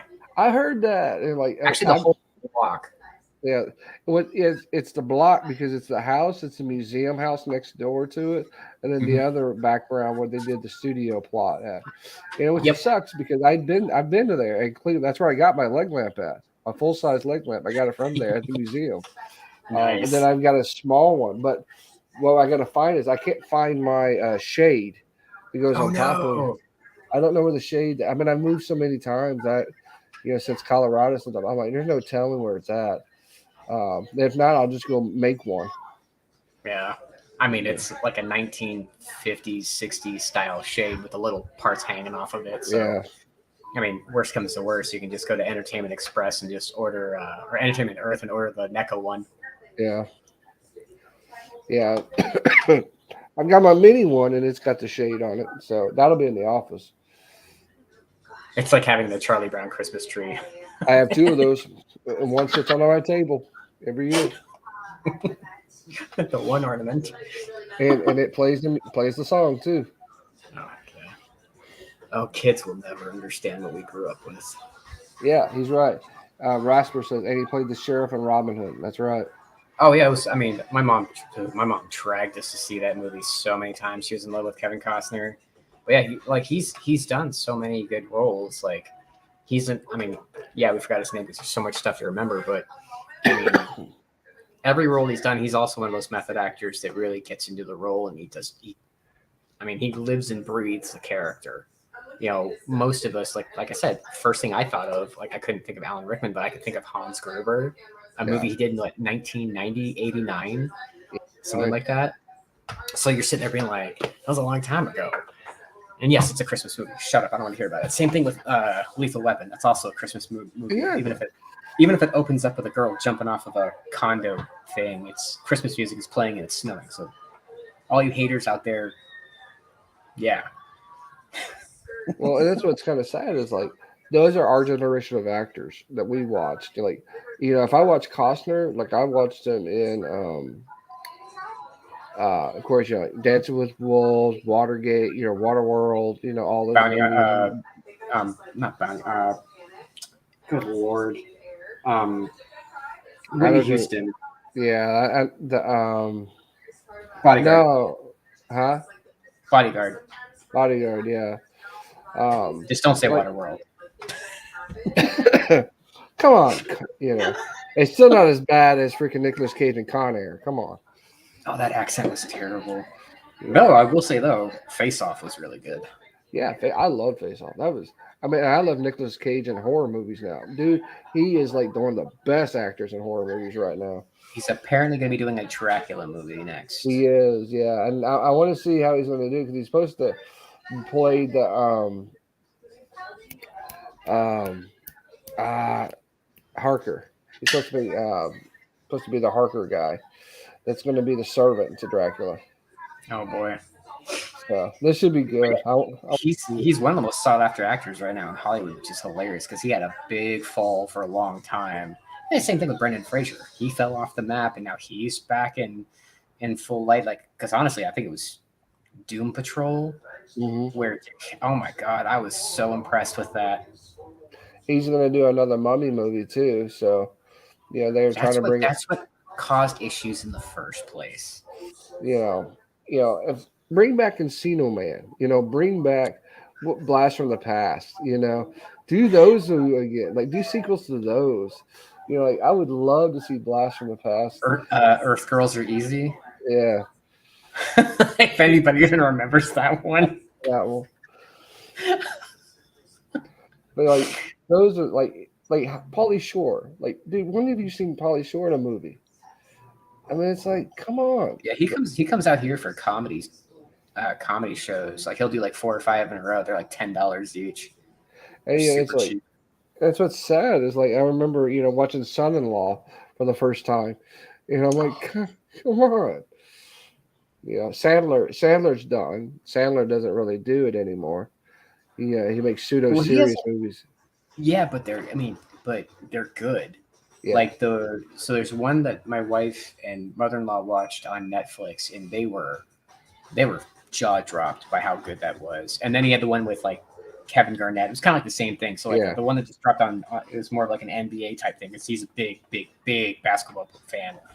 But like the one that was before that hit the movie theaters, he did was really, really good. He kind of got snubbed for not getting at least a nomination. But I mean, he started doing more serious roles when I think it got to Spanglish. That was a really good movie as a chef. And then he did Punch Drunk Love, and I liked that one. I really liked how he did that because it showed that he could be serious and still be funny in parts, but not the silly funny. Like you're used to seeing. Like he's not Billy Madison, he's not Happy Gilmore. He's not Punching Bob Barker today. The Price is Wrong. But yeah, that's what it is. And funny you mentioned it because that's our little Nicky. Oh, with the pineapple. He's like, not that one. Grabs the bigger one. Mm-hmm. Oh, that's the one. There's not the one. The fried chicken. But yeah, I mean, like, and we're losing all. I mean, like Harrison Ford's doing his final Indiana Jones movie. Yeah. You look at the fact that we don't really have anybody left from Star Wars except for Mark Hamill and Harrison Ford. Like that's it, because we just lost the guy who played Chewbacca. We lost the guy's height. We do still have the voice actor James Earl Jones, but he's not doing anything anymore. He still has C-3PO. He's still alive. I just saw him. Oh yeah, that's right. But I mean, it's C-3PO. Yeah. But I mean, like, and we grew up on like I said, like the Lethal Weapon series, and then the comedy side of that with like not Liam Neeson, but like Loaded Gun. That's kind of like the end of our parents' era, of slapstick funny. I mean, like I'm scared to death that we're about to lose Mel Brooks as well. Like that's we lost John Candy. Like they've been talking about like doing a sequel to Spaceballs. And the fact that we just don't have John Candy anymore, and also we don't have Jodie Foster because she played Dot Matrix. Like you're losing these iconic actor anymore either. So. Yeah, well, but Rick Moranis stopped acting for a good reason. Is because he lost his wife to cancer, and then his whole thing was he was making enough money to where he decided to be a parent. Because he'd done great movies. He did Spaceballs, Honey, I Shrunk the Kids, Honey, I 1 and 2. He had several movies. Like the dude was a con of genius, but like Martin Short and Dennis Quaid. Like I think to me, Inner Space, Yeah. classic movie. But then, like, we lost. Look at all the ones that we did lose. We lost Candy. Okay, we lost Chris Farley. Mhm. Okay, we lost Gilbert Gottfried within the last couple Oh, of years. yeah. So we've lost a lot of those actors that we actually the funny comedians from our time. We're starting to lose those ones now. But like Yep. the ones that are gone, like Steve Martin. I've not seen a movie with Steve Martin in it in forever. You Yeah, know, he's focused more on his. So he's got a TV show on Netflix, no Hulu, that's really really good that he does with Martin Short. And he also spends a lot more time touring because he does have a band. yeah, So that's the big thing for him. But there's it's a funny murder mystery series that's on Hulu that is hilarious. It's yeah. really really good. But he's not doing movies anymore. But this TV series is what he really likes, and then touring with his band because I think he plays like the banjo or the fiddle or something He weird. played the banjo because I've got his vinyl record when he did comedy playing it with his band. Mhm. But the cool, yeah, and that's what I'm noticing. A lot of our actors are doing TV now. They're not doing movies. You know, I watched was it the Night Sky, and it had J.K. Simmons and it had Sissy Spacek in it. Mm. Phenomenal show. I loved it. It's on Amazon Prime. Um, and just to see those two actors together, like Sissy Spacek doesn't do hardly anything anymore, but she can still act, and they still made her look like she was still from the 70s. You Oh damn. know, it's like holy crap. But Yeah, I think it's also shifted because movies have become less popular because most people wait for streaming services. So to get paid, like I mean, it was an interview that I watched with like Kevin Bacon, and he always refused. Like if his agent got any type of TV series, it went right to the trash. But then he started seeing this like, look, he's like he wasn't even liking the movies that were coming out because he didn't. Well, we lost that guy from Tremors. We lost yep, him recently too. yep. But it's like you don't have either the caliber of movies coming out like we used to because we don't. I don't think most movies are good. Like to me, the only breath of fresh air is Marvel because now we have the CGI to do this Yeah, fantasy do it sci-fi element properly.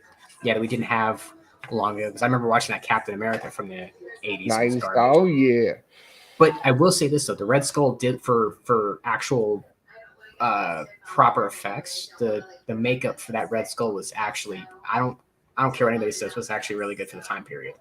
But it's like he knew that things had to change, so now he's doing more TV shows, and now we're starting to see more and more of these mainstream actors move over into whether it's Netflix or Hulu or Amazon streaming and stuff like that. They're doing more of these recurring roles more than anything else because that's probably the most lucrative way to do it because it's also an easier way to get residual checks. well, and you think about, for example, Mel Gibson. Okay, Mel Gibson, Russell Crowe. They came out with Braveheart. They came out with Gladiator around the same time frame.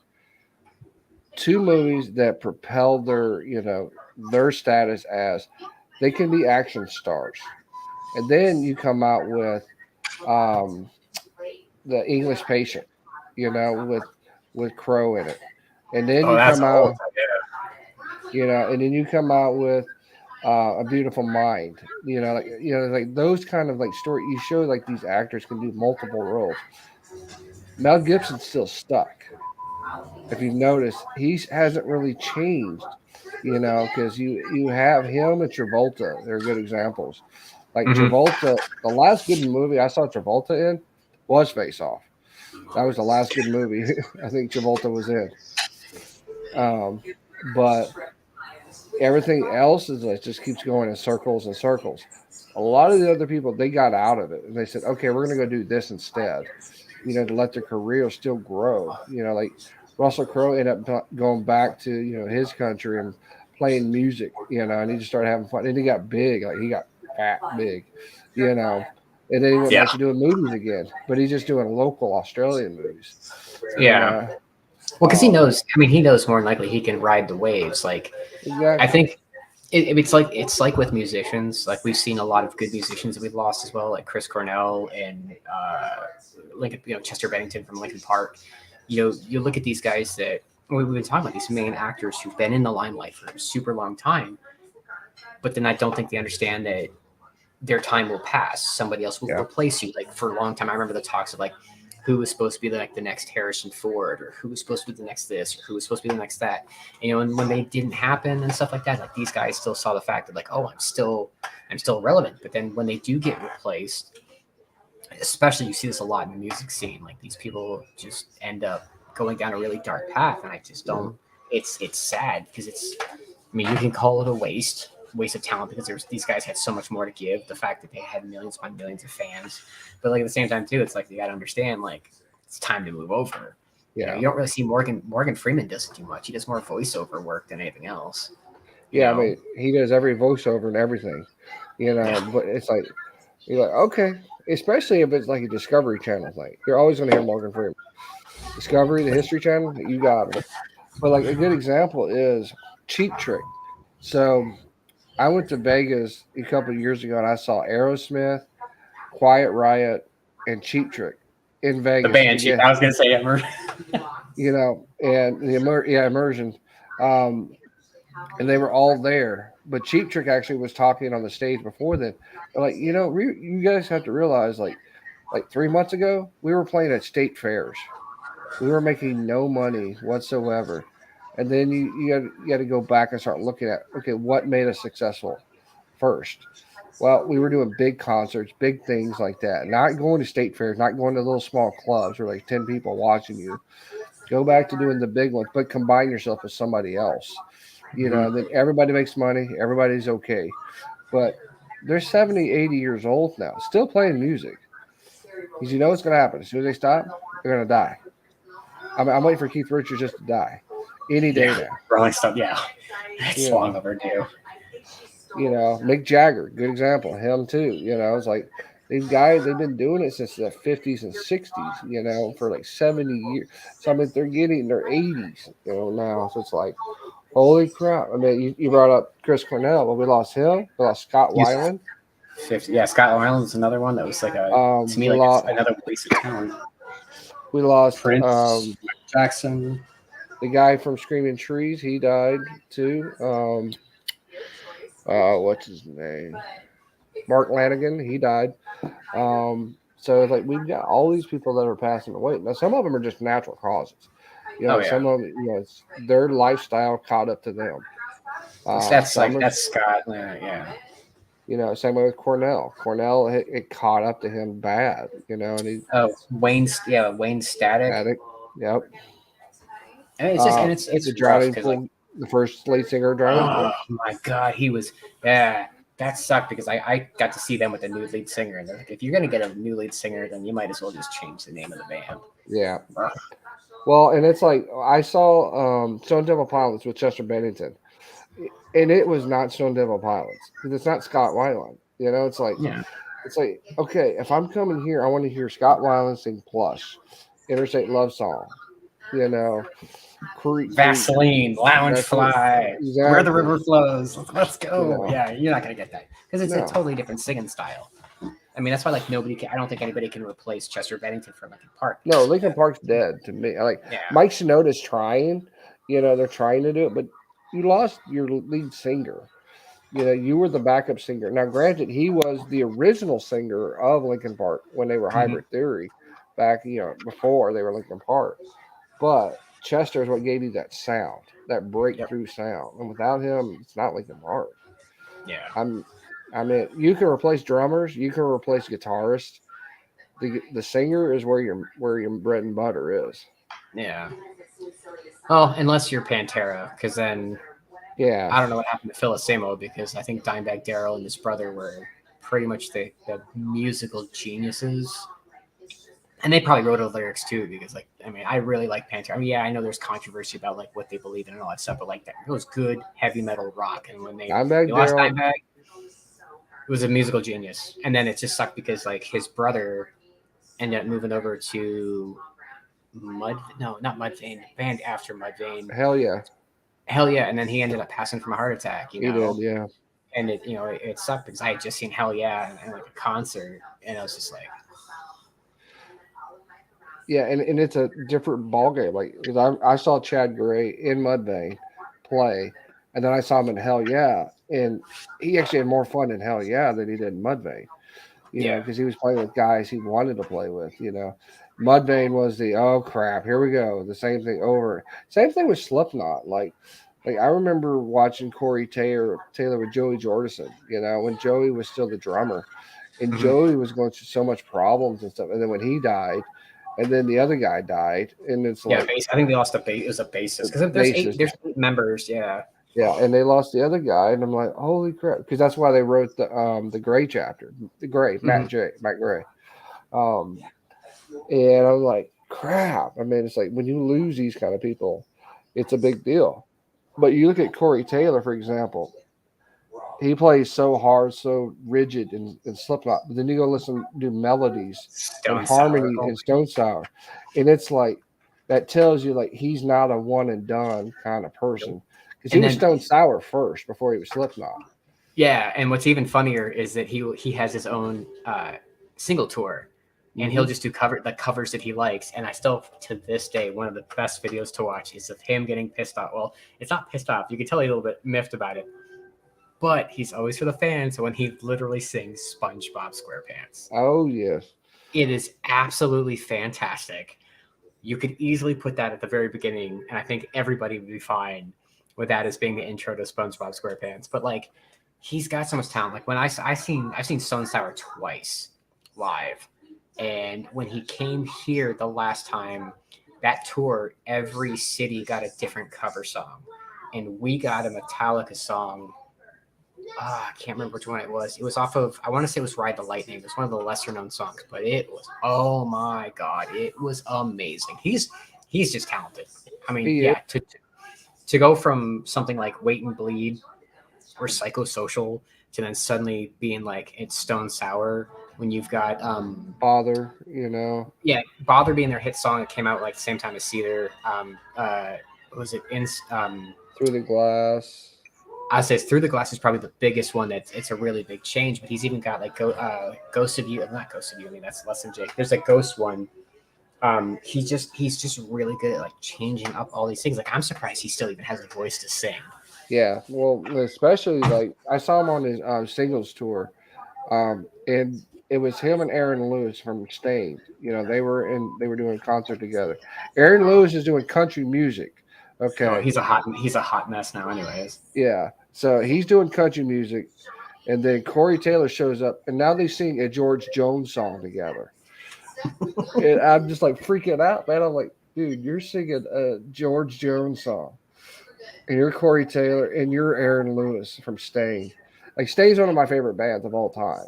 Oh yeah, But I'm like, holy crap! I'm like, this is just but weird. you look at two really good vocal talents there, Yeah. especially acoustically. Mm-hmm. Because like you look at those two, I mean, yeah, like I said, Aaron Lewis has definitely mentally fallen off as rocker. But like what's been going on like the last couple of years, like you don't scream about Hispanic people and then play in Texas No, like he does. He Like that was got- his last. he got booed so bad off the stage, and they're like, "Get your ass out of here." Yeah, and, but it's and he like, can't. And it doesn't matter how much you publicly apologize and everything. It can't fix that. You yeah, can't fix, especially in Texas. Like I live here. 90% of us here, like depending on what part of Texas you live in, like where I live in Dallas, Fort Worth, we're a mixture. We have, Korean, Vietnamese, Filipino, us, the whites, the blacks, the Mexican. We're a big mixture. But you go way Mhm. down south, like to Houston, San Antonio, when it's 90% Mexican, you don't do that in San Antonio. I remember know. seeing that video footage. I was just like, oh, you're an idiot. These people paid to see you. They didn't pay for your political things. They wanted your 90s rock. That's what they came to see, or your new country stuff. Like that's what they came to see. It's like shut up. It's like I rag on Blink 182 because they are awful live. I've seen them live. I saw them back in the day, like a long time ago in the Warped 90s. Tour. They're absolutely terrible, and they just spend their time talking and not singing. I was just like, nobody wants to see that. I didn't pay to see that. Like the bands I've seen, they play. Like I got to see Papa Roach when they first hit the European tour. I got to see bands like Rammstein who actually reimbursed our tickets because they didn't think their pyrotechnics were good enough. That tells you something, Yeah. you know. But Well, it's like I remember, like I think it was 2000. Yeah, in 2000 in Arizona, we had KFMA Day, which was our local rock, channel down there. And so every year we had KFMA Day, and they would bring all these bands. So like my first year, it was Stain, Linkin Park, System of a Down, Mudvayne. Who else was there? that is prime Megadeth. metal. Megadeth was there. Dave Mustaine was there. And that was the primary stage. And then we had a secondary stage as well. And then the secondary stage at that time, I didn't know who they were, but it was like Cold. Cold was there. Cold, I got their stuff. Yeah. That was found by Aaron Lewis. Yeah. Aaron Lewis found them. And then they did and then Jonathan Davis from Korn was a really big fan. He popped up in a bunch of their music videos. Yep. Yeah, because Davis worked with Durst and then worked with Stain, and then Stain worked with Cold, and that's why they were all under the same label for so long. With Road. But yeah, it was awesome to see those kind of concerts, together back then, because Linkin Park was nobody. They were still Hybrid Theory back then. And like they're from Tucson, Arizona, where we lived at. And so we had a huge house party right after. And so we're sitting there with Chester Bennington, Mike Shinoda, Aaron Lewis is sitting here, and we're all sitting there drinking and, just drinking and having a good time. And we're like, this is what was fun about being in a concert area at that time. Today, we don't do things like that. And the reason why is they don't have the camaraderie because they're too big now. They're too big of a band. So if you actually go back to like a local band, like I went and saw Shinedown with Chevelle and Hailstorm. And I love Hailstorm. They're one of my favorite new bands now. Hailstorm came up right up and they just sat down right next to us. Right next to when we're going to the Shinedown portion of the concert. And they're okay. Because they were so small. I mean, this is 2004, 2005. So way back when they were just starting. So I think that's where you're going to get the most bang for your buck is with a band that's just starting, and enjoy it. Like when System of a Down showed up, they only had one CD out. That was their first one at the time. Yep, Sugar. Yeah, Sugar came out, Spiders, and then they debuted Toxicity, the song there. Yeah. Ooh. And we lost, and this is like 105 degrees in Tucson, Arizona. You're in Arizona, you know what it is, Yeah. But it's like when you go up to freaking Mesa. I did 2. So out here, I did 2 concerts outside here at Quail Run Park. So ours up here is KUPD, 97.9, and they did 2 really good setups. So one year we had things like Powerman 5000, Skillet, Trapped, and that one finished with Stone Sour. And back then, I had a friend from high school. I went to high school in England. And Buddy Dillon was the drummer back then for Trapped. And so like my group, we had just left. He texted me as we were like leaving the facility, like in the car, driving off on the freeway. And he's like, hey man, sorry I didn't get your text message. I saw that you checked in at Quail Run Park. I'm here. I was like, what are you doing there? He's like, I'm a drummer for Trapped. I was like, I just heard you play. It's like, what the hell?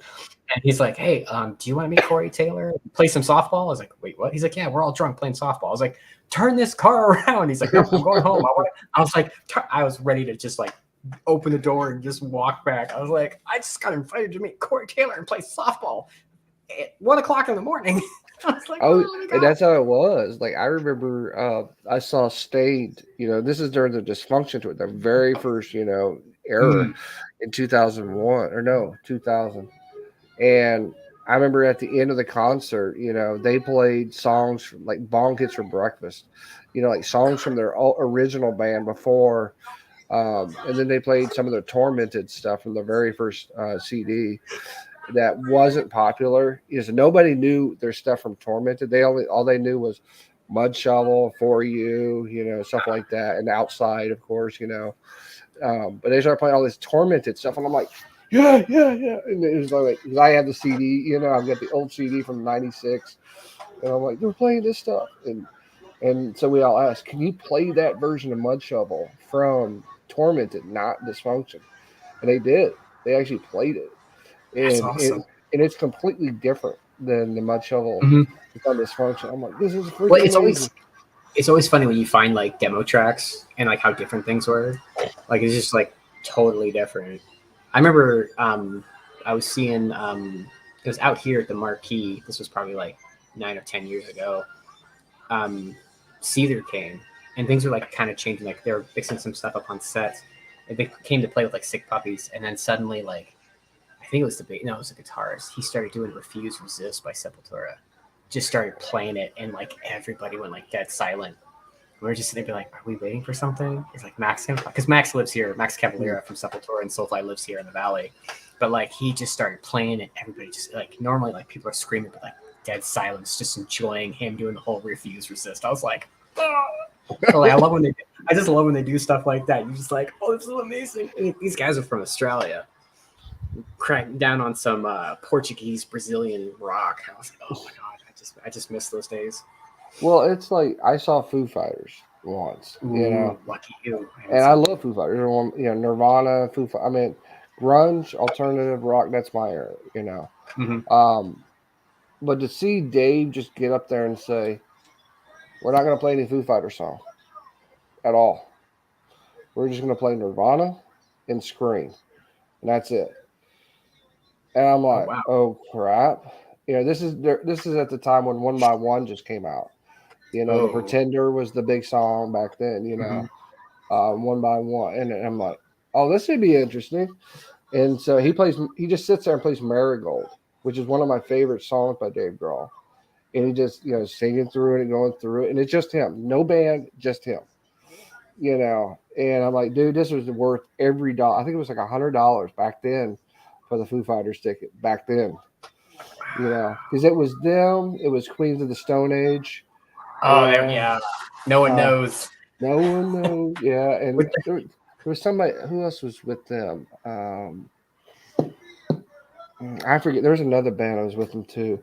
It was $100. It was just for everybody, you know. Mhm. And I'm like, oh, this is freaking amazing. And then he gets into Nirvana. He starts breaking down, like getting like crying, you know, because it's the 10-year anniversary in 2004. Speaking of which, they just lost, you know, an integral member, you know, of their band. Yeah, they lost Kurt Hawkins. Yeah. Yeah, that's like, or Taylor. But I was like, man, they're not going to be the same. Like, he's been the drummer the whole time, you know, since '95. So how do you go for 20 years, almost 20, 30 years? Think about it, almost 30 years now. Yeah, because Nirvana died off in 93, 94, yeah. So Foo Fighters came out with their first album in '95, you know. And then Hawkins came in around, I think, like the second or third album. But if you think about it, he spent 20 years on the band. Yeah. You know, it's like, how do you really recover from things like that? And that's definitely rare these days to actually have members. Like, you really look at like how many times do you have original band members that stay for that long, or certain members that stay for that long? It's really, really tough. Yeah, well, like Pat Smear, for example, the rhythm guitarist. I mean, he was on Nirvana, on Foo Fighters. He stopped for a while, then he came back, the Foo Fighters, and he's still there. And it's like, okay, you got two members. Chris Novoselic still does music. He does music with Kim Thayil from Soundgarden now. The thing about you got the bassist, and then you've got a guitarist, you know, from Soundgarden together in a band. So it's like, you know, that's going to be good, but it's all political stuff too, though. So it's kind of that, you know, it's kind of like gambit, you know, that you go through. Like sometimes you have to deal with that, you know, to get to the real music. And speaking of Scott Weiland, Velvet Revolver was good because that was Guns N' Roses Slash. Yep. With Scott Weiland. That first Velvet Underground was a white album with black lettering. I remember that. Yeah. That was a cool. That was such a good album.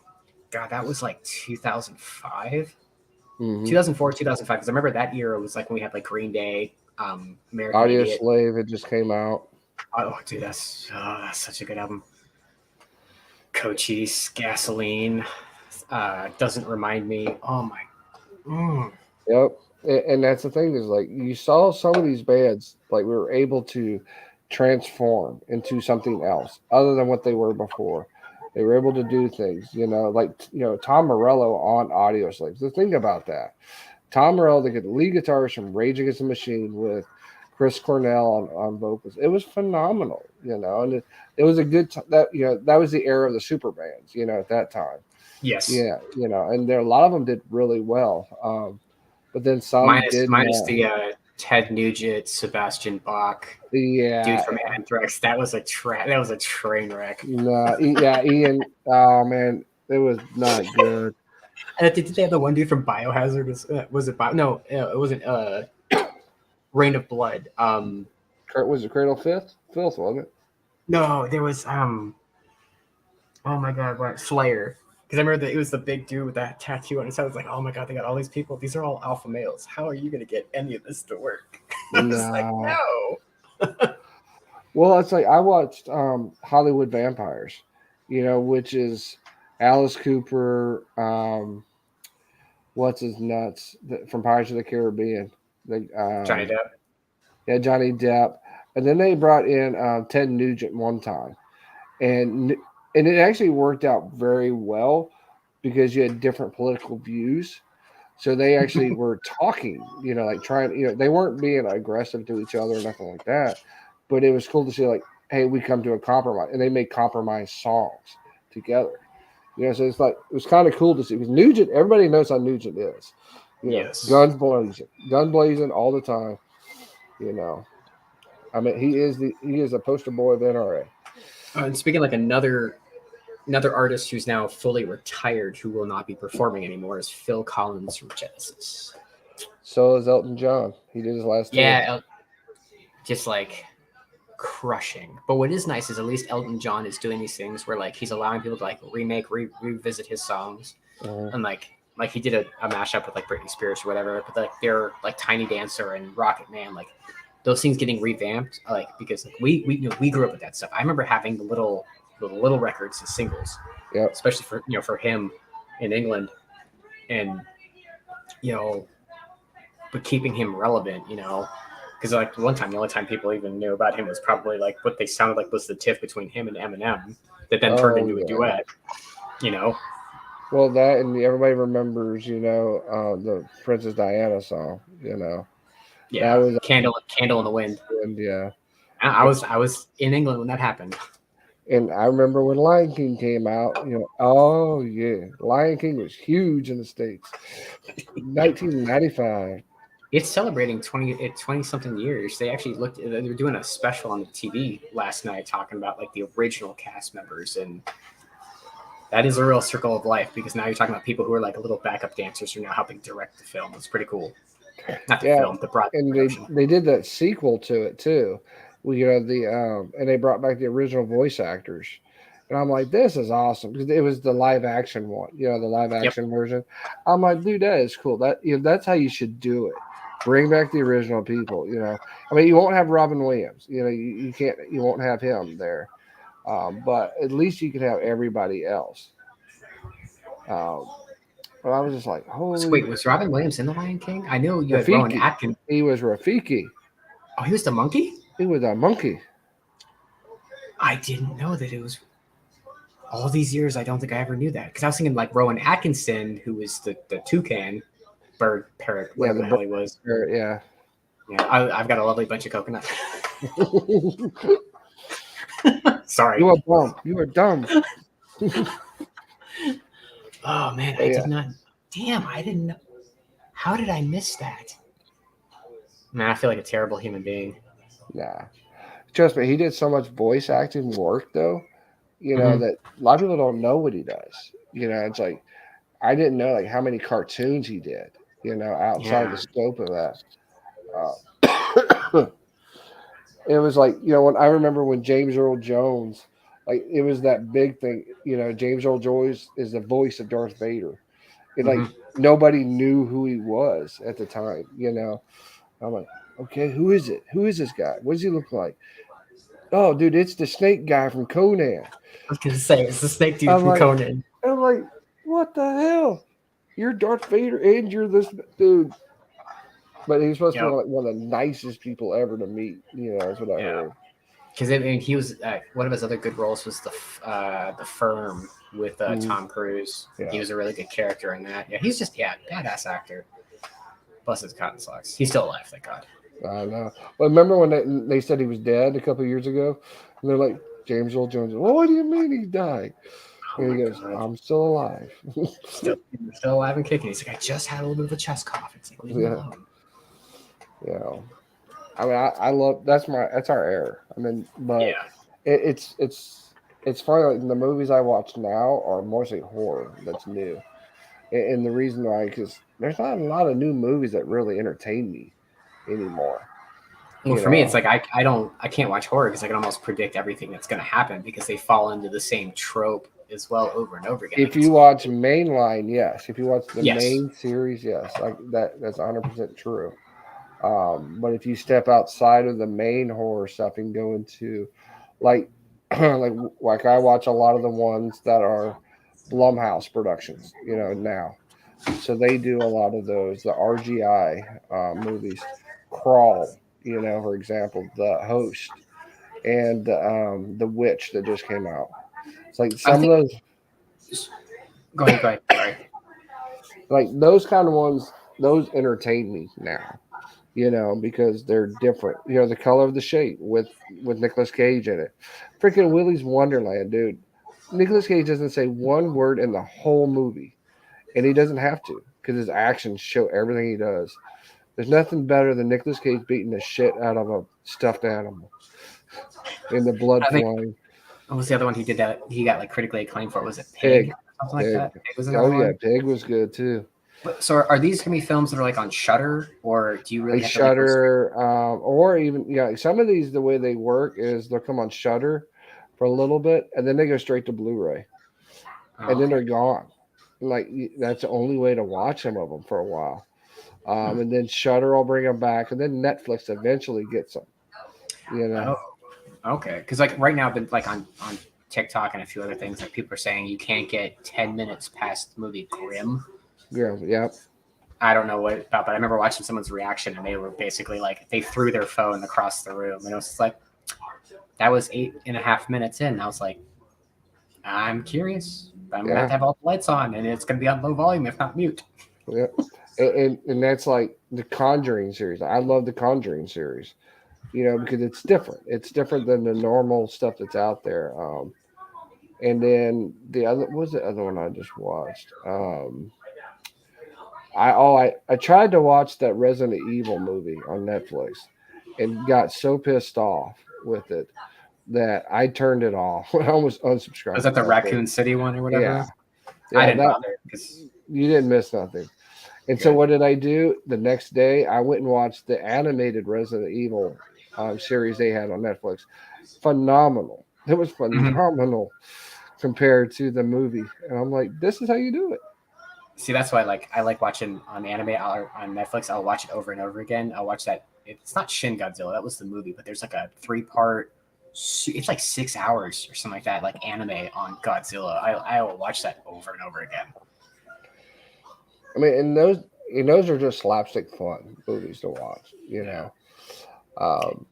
It just makes me think like Geico commercial. It's like, let's get into the running car. No, let's go hide behind the chainsaws. Well, it's like what was that one? Army of the Dead or whatever that one that had Batista in it. That was good. I like that. Like it was.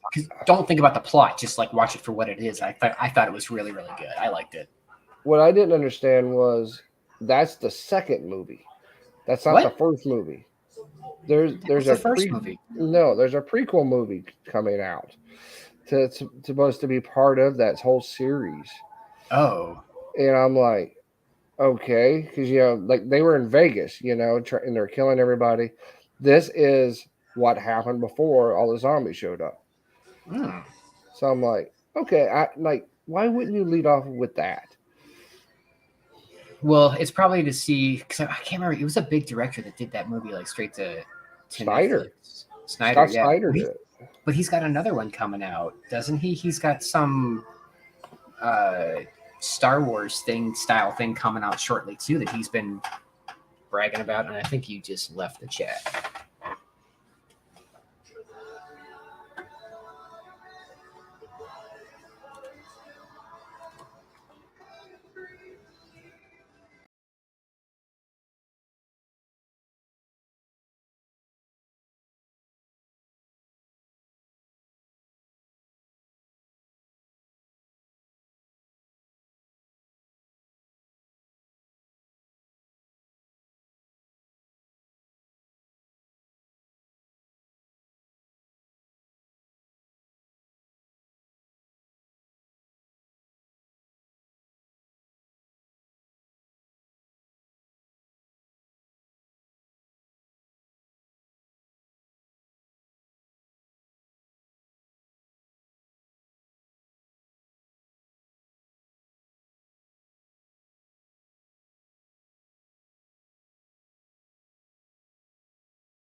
Hey, folks, we'll be right back. StreamYard died for a second.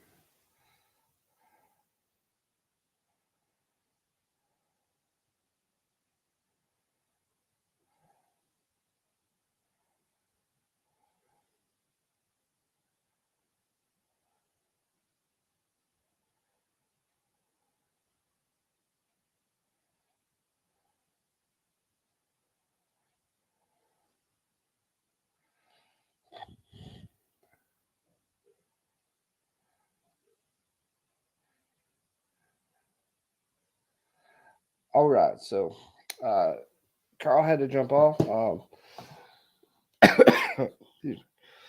And so we're just going to end it tonight. Thank you guys for being here. We appreciate you. Well, we went over 2 hours, people. And sorry that we just had that little hiccup at the end. I hope you guys take it easy and have a good one. And we'll see you on the next one.